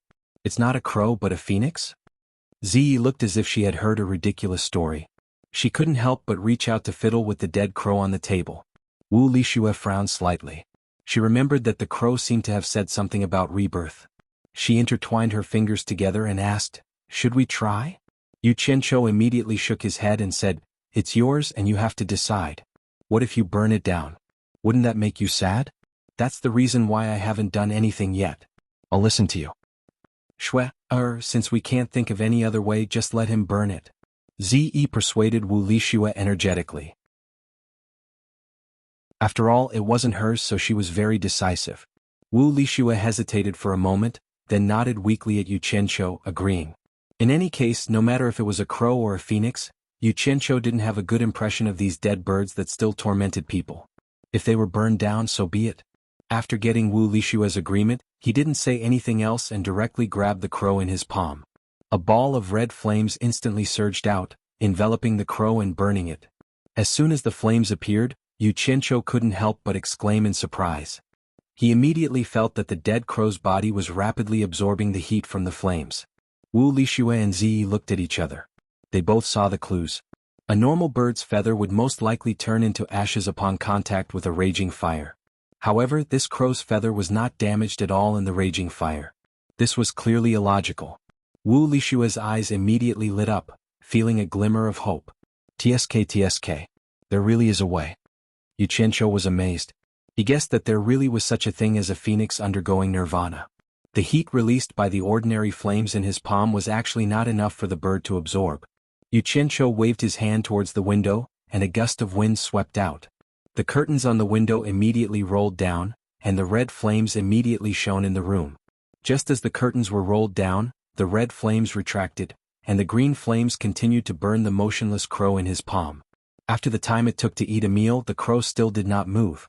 Xianxia simply couldn't believe it. Even with the huge amount of heat contained in the green flames, there was still no reaction from the crow. He really didn't know how long it would take for it to absorb. Then let's try the purple flames. Xianxia's eyebrows twitched and the green flames retracted, while the purple flames rose up and enveloped the crow. The beautiful scene of the three colored flames immediately caused Ziyi and Wu Lixue's hearts to flutter. And after the purple flames appeared, in just a few breaths' time, Xianxia immediately felt that the crow in his palm seemed to have a reaction. Chapter 973. In just a short while, the majestic and powerful energy of the purple flames seemed to have saturated the crow's body, and the speed at which the crow was absorbing the energy was gradually slowing down. Xianxia couldn't help but sigh in his heart. The power of the purple flames was indeed far greater than the blue flames, and if he used the blue flames to supply the crow to absorb, he was afraid that it would not be satisfied in a short period of time. Because of this, Xianxia began to ponder. He reckoned that the legendary phoenix's nirvana was actually the dead phoenix absorbing the energy within the flames, and when the energy was saturated, it should be able to be reborn. It was probably similar to charging the phoenix, and thinking about it, using fire to burn the phoenix was most likely the same. It really was an advanced divine bird, and had already reached the level of high technology in his previous world. At this moment Wu Lixue and Ziyi both let out a surprised sound. They saw that the sleeping crow in Yu Qianzhou's palm had begun to emit a faint rainbow halo, flickering in and out of existence, and in an instant it was beautiful. Following that, a refreshing fragrance wafted over, and the flickering rainbow halo no longer flickered, but gradually condensed into a lingering rainbow cloud that circled around the sleeping crow in Yu Qianzhou's palm. The rainbow cloud's orbit was like a moving nebula in the universe, and it was mesmerizing, causing the three of them to feel relaxed and happy. As for the sleeping crow in the purple flames, it was as if it was sleeping sweetly in an ancient nebula. Its originally stiff legs were now gently retracting under its abdomen, and its stiff head had also returned to its shoulder feathers. Unknowingly, it had gone from lying on its side to nesting in Yu Qianzhou's palm, like a tired bird returning to its nest, sleeping under the starry sky, its demeanor unusually peaceful. Just as the fragrance was getting stronger and stronger, the heartwarming fragrance was suddenly sucked away from their nostrils. The three of them subconsciously stretched out their heads to chase after it and took a deep breath. However, the fragrance was so resolute that it did not leave even the slightest trace behind. The air in front of them instantly became light and tasteless, completely returning to normal. The seven-colored cloud that had gradually spread out to cover half of the space in the room was also gradually shrinking. In the end, it was the size of a dinosaur egg forming a seven-colored eggshell. The gorgeous flowing light was so beautiful that people didn't dare to breathe. After the rainbow-colored eggshell was formed, it completely blocked the vision of the three of them, and they could no longer see the sleeping crow inside. At the same time, the rainbow-colored eggshell also completely blocked the absorption of the purple flames. Yu Qianzhou let out a sigh of relief, feeling that his mission should be completed, and he quickly retracted the purple flames back into his body. In an instant, the purple light in the room disappeared, and Yu Qianzhou held the rainbow-colored eggshell with one hand, illuminating the entire room in a strange and dazzling light, as if they were in a dream. Wu Lixue and Ziyi were even more dumbfounded, their mouths wide open as they looked left and right. So beautiful, so beautiful. Just as the three of them were immersed in this dream, the light in the room suddenly changed, and they could only see the rainbow-colored light on the eggshell moving quickly, suddenly colliding with each other, and exploding with a dazzling light, so bright that the three of them closed their eyes, not daring to look straight at it. But in the instant that the three of them closed their eyes, the dazzling light suddenly retracted, and the three of them immediately felt the room turn dark. King Kang. A loud cry reverberated in the room, causing the three of them to open their eyes at the same time, only to see a strange-looking bird standing on Yu Qianzhou's palm. To be exact, it should be a chicken with a chicken head, a chicken tail and a chicken body. The only difference was that there were 3 rainbow-colored feathers on its head, and the color of its body was yellow and gray. Calling it a chicken didn't seem like it. Pheasant. Yu Qianzhou cried out involuntarily, and then he was dumbfounded. He couldn't help but wonder if it was because he often roasted pheasants, and in the end turned the crow into the appearance of a pheasant. That would be a sin, but he didn't seem to have thought about roasting a pheasant just now, right? Pheasant. After being reminded by Yu Qianzhou, Wu Lixue and Ziyi also cried out involuntarily. If this wasn't a pheasant, then what was it? Both of them had seen pheasants before, especially Ziyi. In order to practice the fowl show, she asked Nongzhu to catch many pheasants for her to observe. Although most of them were eaten by Nongzhu in the end, it didn't stop her from recognizing pheasants. Just as the pheasant let out a loud kang-kang sound, Wei Chuanxiu, who was sitting cross-legged, suddenly trembled. He suddenly opened his eyes and looked at the other side of the corridor. Yun Peng, who was standing on the rooftop, also trembled and quickly disappeared. In the blink of an eye, he appeared beside Wei Chuanxiu and said with a serious expression, "Did you hear what just now?" Wei Chuanxiu slowly stood up and looked at Yun Peng. Yun Peng had heard it from outside, so he naturally heard it even more clearly from here. This sound wasn't loud, but when it entered their ears, it actually made their bodies weak and made them want to worship it. This was the first time they had such a feeling, and it was really too strange. It seems to be the cry of something? Wei Chuanxiu looked at Yun Peng in bewilderment. The pheasant was also pleasantly surprised. It seemed to have tears in its eyes as it landed on Wu Lixue's shoulder. It hugged Wu Lixue's neck and whimpered, "That evil person didn't hurt you, right?" "No." A beautiful woman and a pheasant gave off a strange feeling as if they had just escaped from death and met again. They were being overly sentimental. Ziyi immediately clicked her tongue and walked to Wu Lixue's side. She looked at the pheasant that could talk with curiosity. At this moment, the room's door was suddenly pushed open. Wei Chuanxiu and Yun Peng stood side by side at the door. Their gazes swept across the room and locked onto Wu Lishua's shoulder. They had heard the conversation clearly from outside. They actually heard someone claiming to be a phoenix. The two of them were shocked and immediately opened the door to verify the situation. However, when they saw the pheasant on Wu Lishua's shoulder, they were a little confused. After all, they had never seen a phoenix before. They had only heard the legends of phoenixes. In the legends, phoenixes all had colorful feathers and were indescribably noble. How could it look like a pheasant? Yu Qianqiu was stunned. It was actually Yun Peng and Wei Chuanxiu? Seeing that the two of them were staring at the pheasant on Wu Lishua's shoulder, he immediately laughed and said, "It's really rare for two seniors to come together. I wonder what noble purpose do you have?" The two of them looked at each other. Wei Chuanxiu looked at the pheasant that was hugging Wu Lishua's neck and asked, "It's a phoenix?" Her tone was full of doubt. Yu Qianqiu was startled. Countless thoughts flashed through his mind. He immediately said perfunctorily, "You heard it yawn like a toad. Do you think it looks like a phoenix? It's clearly a pheasant." "You are the pheasant." When the pheasant heard someone insulting it, it immediately retracted its wings and jumped on Wu Lishua's shoulder. Its sharp eyes suddenly flashed with colorful light. It stared at Wei Chuanxiu and Yun Peng and said, "So it's a white-feathered great peng and a green bat. You actually dare to question this god's identity. How dare you?" Unexpectedly, Wu Lishue grabbed it and directly held it on his waist. He scolded, "Don't be rude to seniors." Then he nervously bowed to Wei Chuanxiu and Yun Peng and said, "Two seniors, please don't be offended. It is still young and ignorant. Let me go. This god's bloodline is noble. I am a supreme royal among the birds. How can I bow to them?" The pheasant whimpered and struggled. However, it was tightly held by Wu Lishue. It couldn't use brute force to break free for fear of hurting Wu Lishue. However, it really felt that bowing to Wei Chuanxiu and Yun Peng would make the phoenix lose face. It almost cried.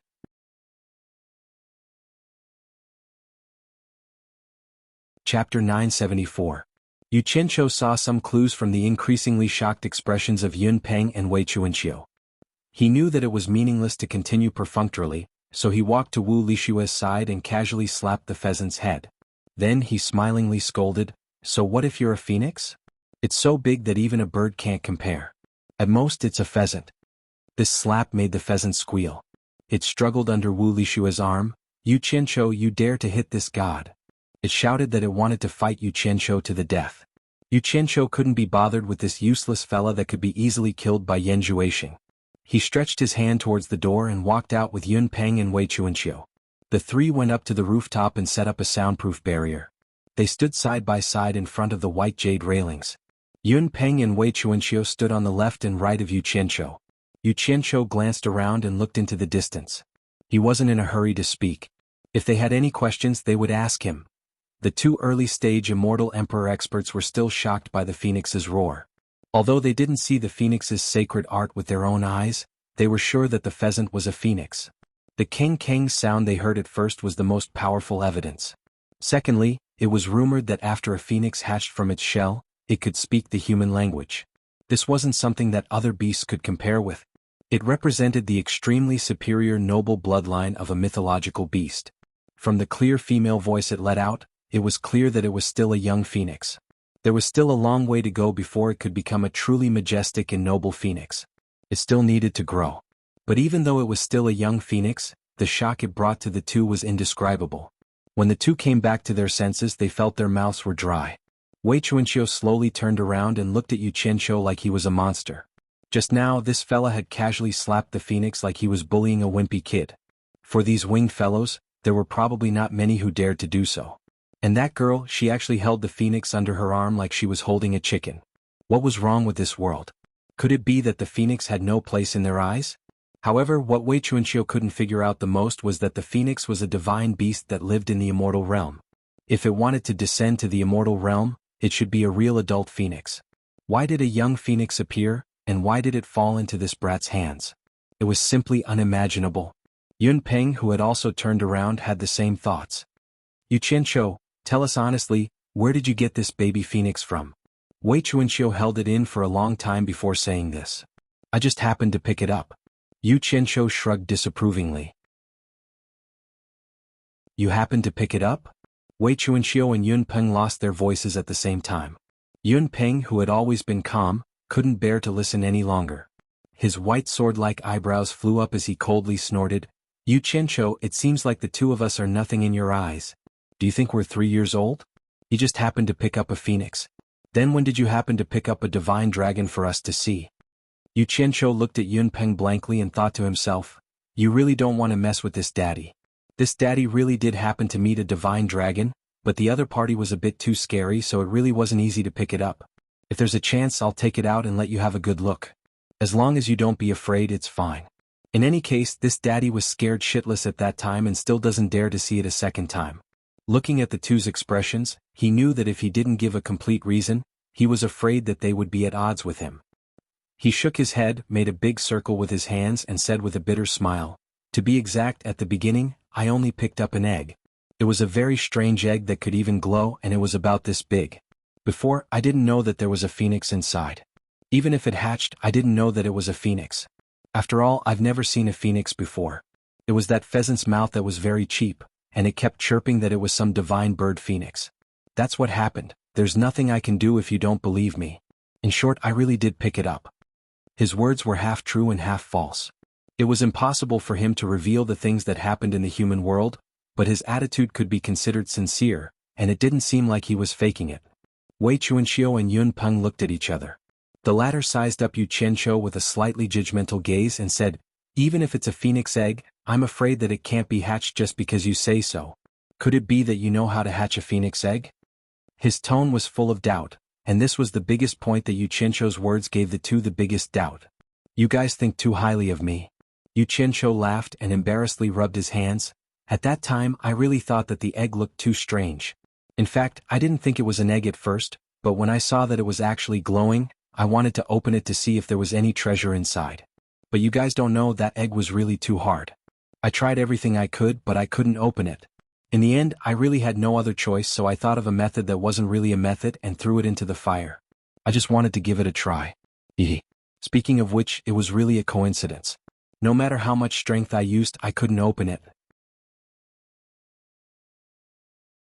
In the end, when I burned it with fire, it really did burn, and that fellow jumped out from inside claiming to be a divine bird phoenix.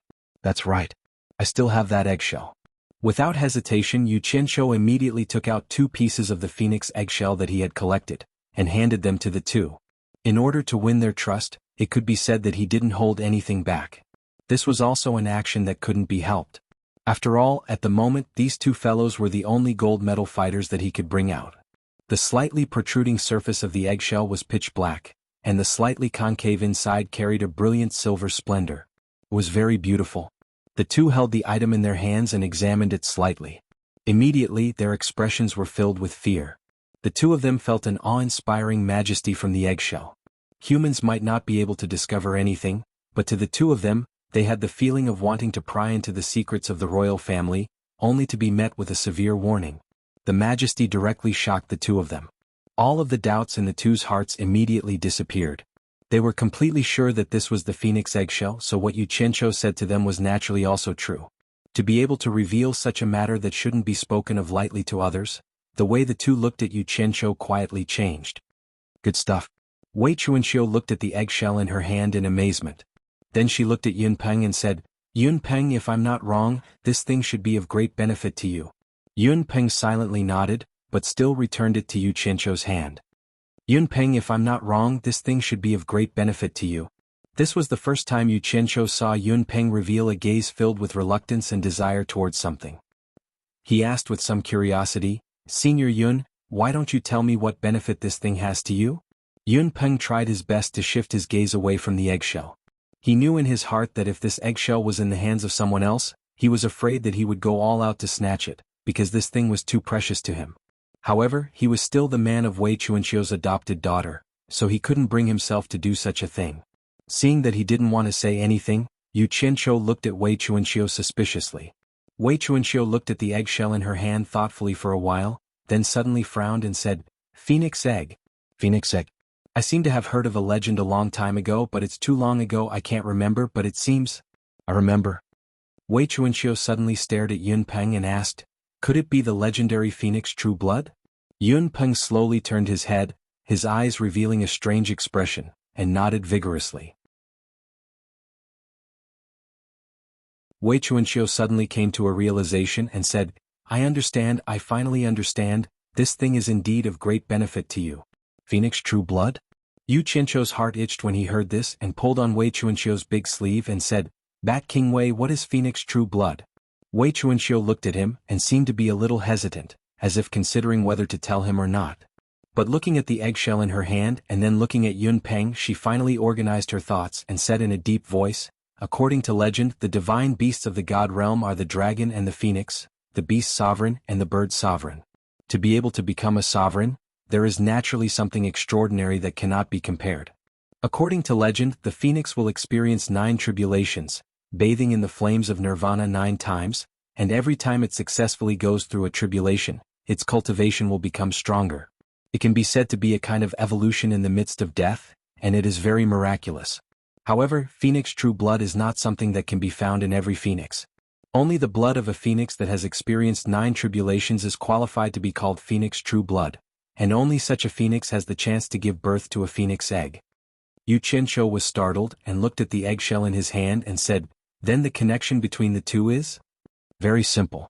Wei Chuanxiu said with a serious expression, Phoenixes are born to experience 9 tribulations, and can be said to have experienced many disasters before they can ascend to the position of sovereign, and make all birds submit to them. Legend has it that when a phoenix lays an egg, it thinks of the many disasters that will befall its children in the future, and its heart is filled with grief, so it weeps blood and cries in sorrow. There seems to be a saying called Phoenix weeps blood. In short, this means that when a phoenix lays an egg, the eggshell will be stained with phoenix true blood. With your intelligence, you should understand what I mean. Yu Qianqiu made an "oh" sound, and shook the eggshell in his hand as he nodded repeatedly and said, What you mean is that this eggshell is stained with phoenix true blood, and this phoenix true blood is very beneficial to Senior Yun. At least you are smart. Wei Chuanxiu praised him and then winked as he used his elbow to nudge Yu Qianqiu, and said, Look at how Senior Yun helps you protect the World Commerce Chamber every day, and even saved your life from the hands of Grey Cloud Xan last time. Even if he doesn't have meritorious service, he has worked hard. Shouldn't you show some appreciation? The meaning of these words was very clear. It was nothing more than asking Yu Qianqiu to give this phoenix eggshell to Yun Peng. When these words came out, Ren Yunpeng, who was usually very calm, couldn't help but tremble slightly. He turned his head and didn't dare to look at Yu Qianqiu. Presumably, the heart in his chest was beating non-stop.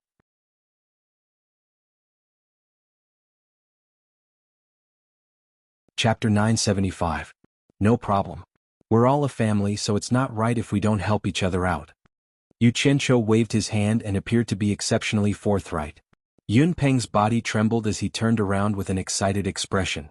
He was preparing what words of gratitude he should say after Yu Qianqiu gave the item to him. Wei Chuanxiu laughed heartily as he patted Yu Qianqiu's shoulder and said to Yun Peng, Old bird, how is it? I didn't misjudge you, did I? You followed me, didn't you? You didn't think you'd encounter such a great opportunity, did you? However, he was happy a bit too early.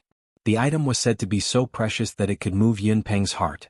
With Yu Qianqiu's personality, it really wasn't in line with his personality if he carelessly gave it away. It won't be too late to give it away later. Yu Qianqiu took advantage of Wei Chuanxiu's happy moment to take back the piece of eggshell in his hand. He coughed and said, Let me figure out what benefits this phoenix true blood has for Senior Yun first. I won't be able to bear the responsibility if something unexpected happens. The two's expressions immediately froze. Yun Peng saw him take the item from Wei Chuanxiu's hand and thought that he was going to personally give it to him. He was already prepared to take it, but who knew that these words would pop out? Wei Chuanxiu also thought that he was going to give it to Yun Peng, so he allowed him to take it back. Otherwise, with Wei Chuanxiu's personality, he would probably have kept a piece for Yun Peng even if he had to act shamelessly. Actually, this couldn't be blamed on Yu Qianqiu. He still had several dozen pieces of broken phoenix eggshells in his hands. How could he not figure out what they were used for? He couldn't just keep them in his hands like trash after knowing that they were treasures, right? At the very least, he needed to know how much he had helped Yun Peng so that he could ask for repayment in the future. You brat, you can't be thinking of going back on your word, right? Wei Chuanxiu naturally felt like he had been played.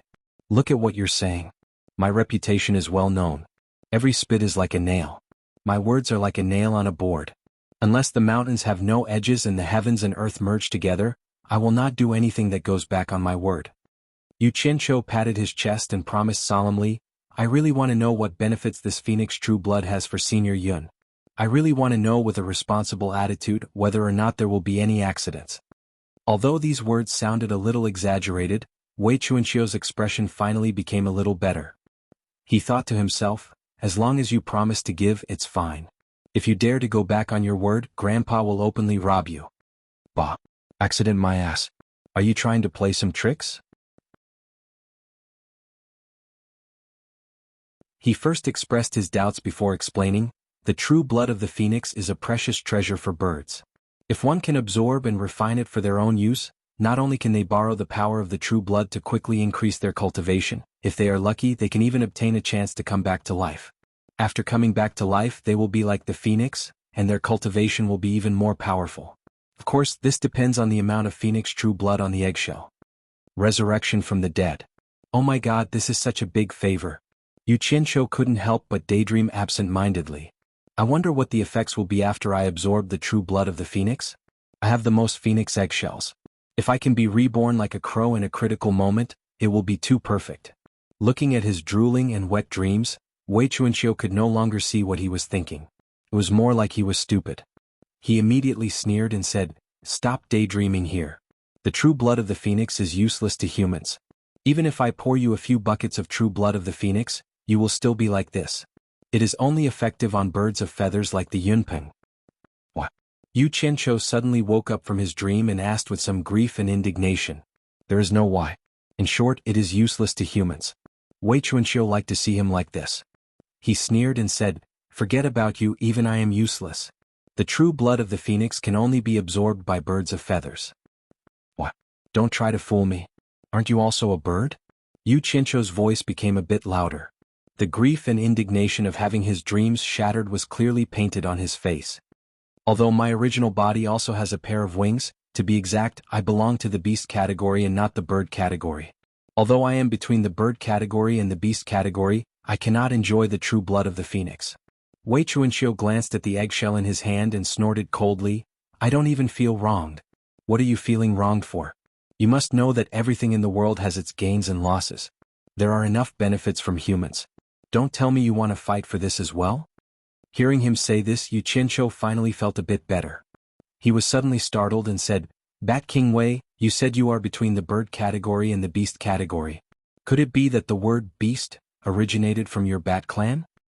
You are the beast. Do you want to die? Wei Chuanxiu immediately became angry. Joking. Don't be angry, don't be angry. After making fun of the other party, Xianxia's heart finally felt a bit better. However, he still said unwillingly, even birds like Senior Yun and the others can obtain benefits from the God realm.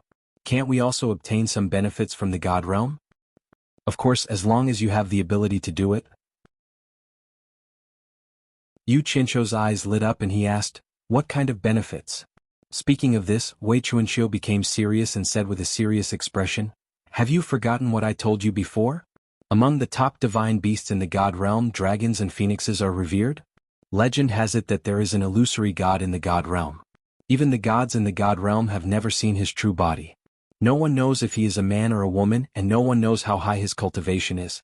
Legend has it that this illusory god usually doesn't communicate with anyone but will directly communicate with dragons and phoenixes. It is said that dragons and phoenixes are his messengers. When he encounters something that needs to be done with force, he will order dragons to do it on his behalf while phoenixes are responsible for delivering his decrees. Dragons and phoenixes can be said to be his messengers. So awesome.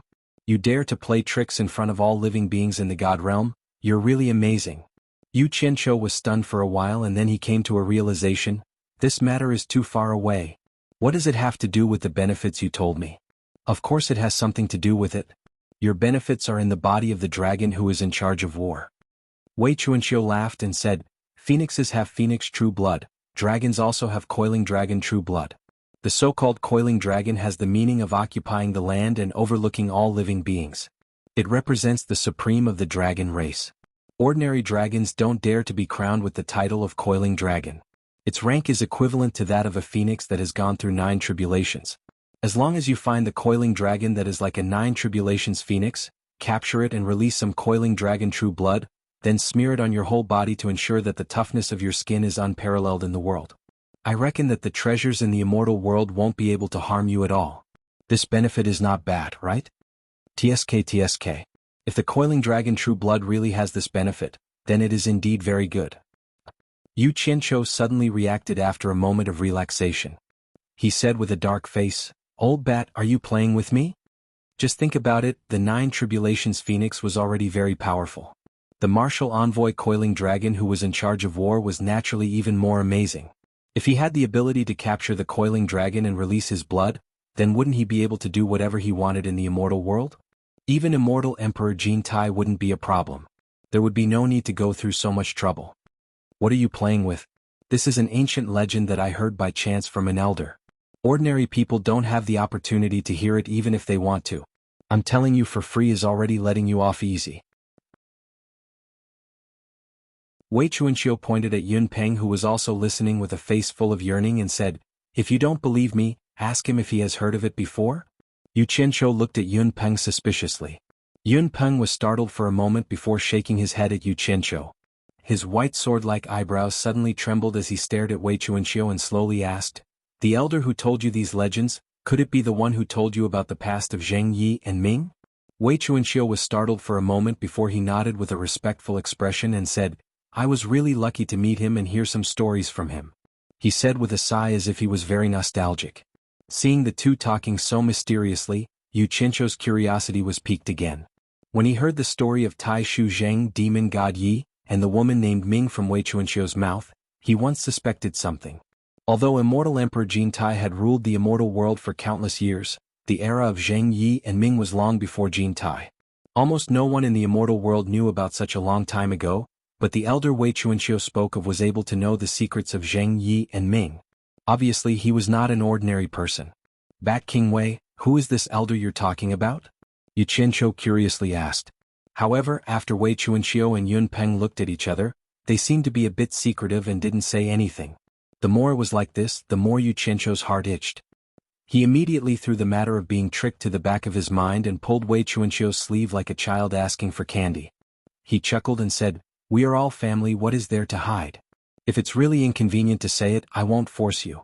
Why don't you find an opportunity to introduce me to this elder? Let me see the elegant demeanor of this senior. He still liked to walk the path of the higher-ups. Don't always pull and pull, okay?" Wei Chuanxiu pulled back her sleeve from Yu Qianqiu's hand and waved her hand with a dignified expression. "Don't ask me this again in the future. This elder is not someone you can meet just because you want to. Everything depends on fate. If you are really fated to meet him, you will meet him sooner or later. Alright. Don't get sidetracked, give the thing to Yun Peng." Yun Peng also nodded with a dignified expression as if he knew something about this elder. After observing their expressions, Yu Qianqiu knew that it was useless to continue asking. It seemed that he would have to start with Bai Suzhen if there was a chance in the future and let Bai Suzhen ask Wei Chuanxiu. Presumably, with Bai Suzhen's help, they would be able to dig out the identity of this mysterious elder from Wei Chuanxiu's mouth. The reason why he was so curious was that people of Wei Chuanxiu and Yun Peng's age and level generally wouldn't easily call anyone elder. Even with immortal Emperor Jin Tai's power, age and cultivation, the two of them wouldn't call him elder. If there was someone older, the two of them might call him old ghost, or something like that. But for someone like this to respectfully call him elder when he wasn't even in front of him, it was a bit strange. This person was most likely not simple. You're tuning in to the Sword Dance in the Vast Sky YouTube channel. Don't forget to subscribe and join us on this journey to catch the most captivating stories.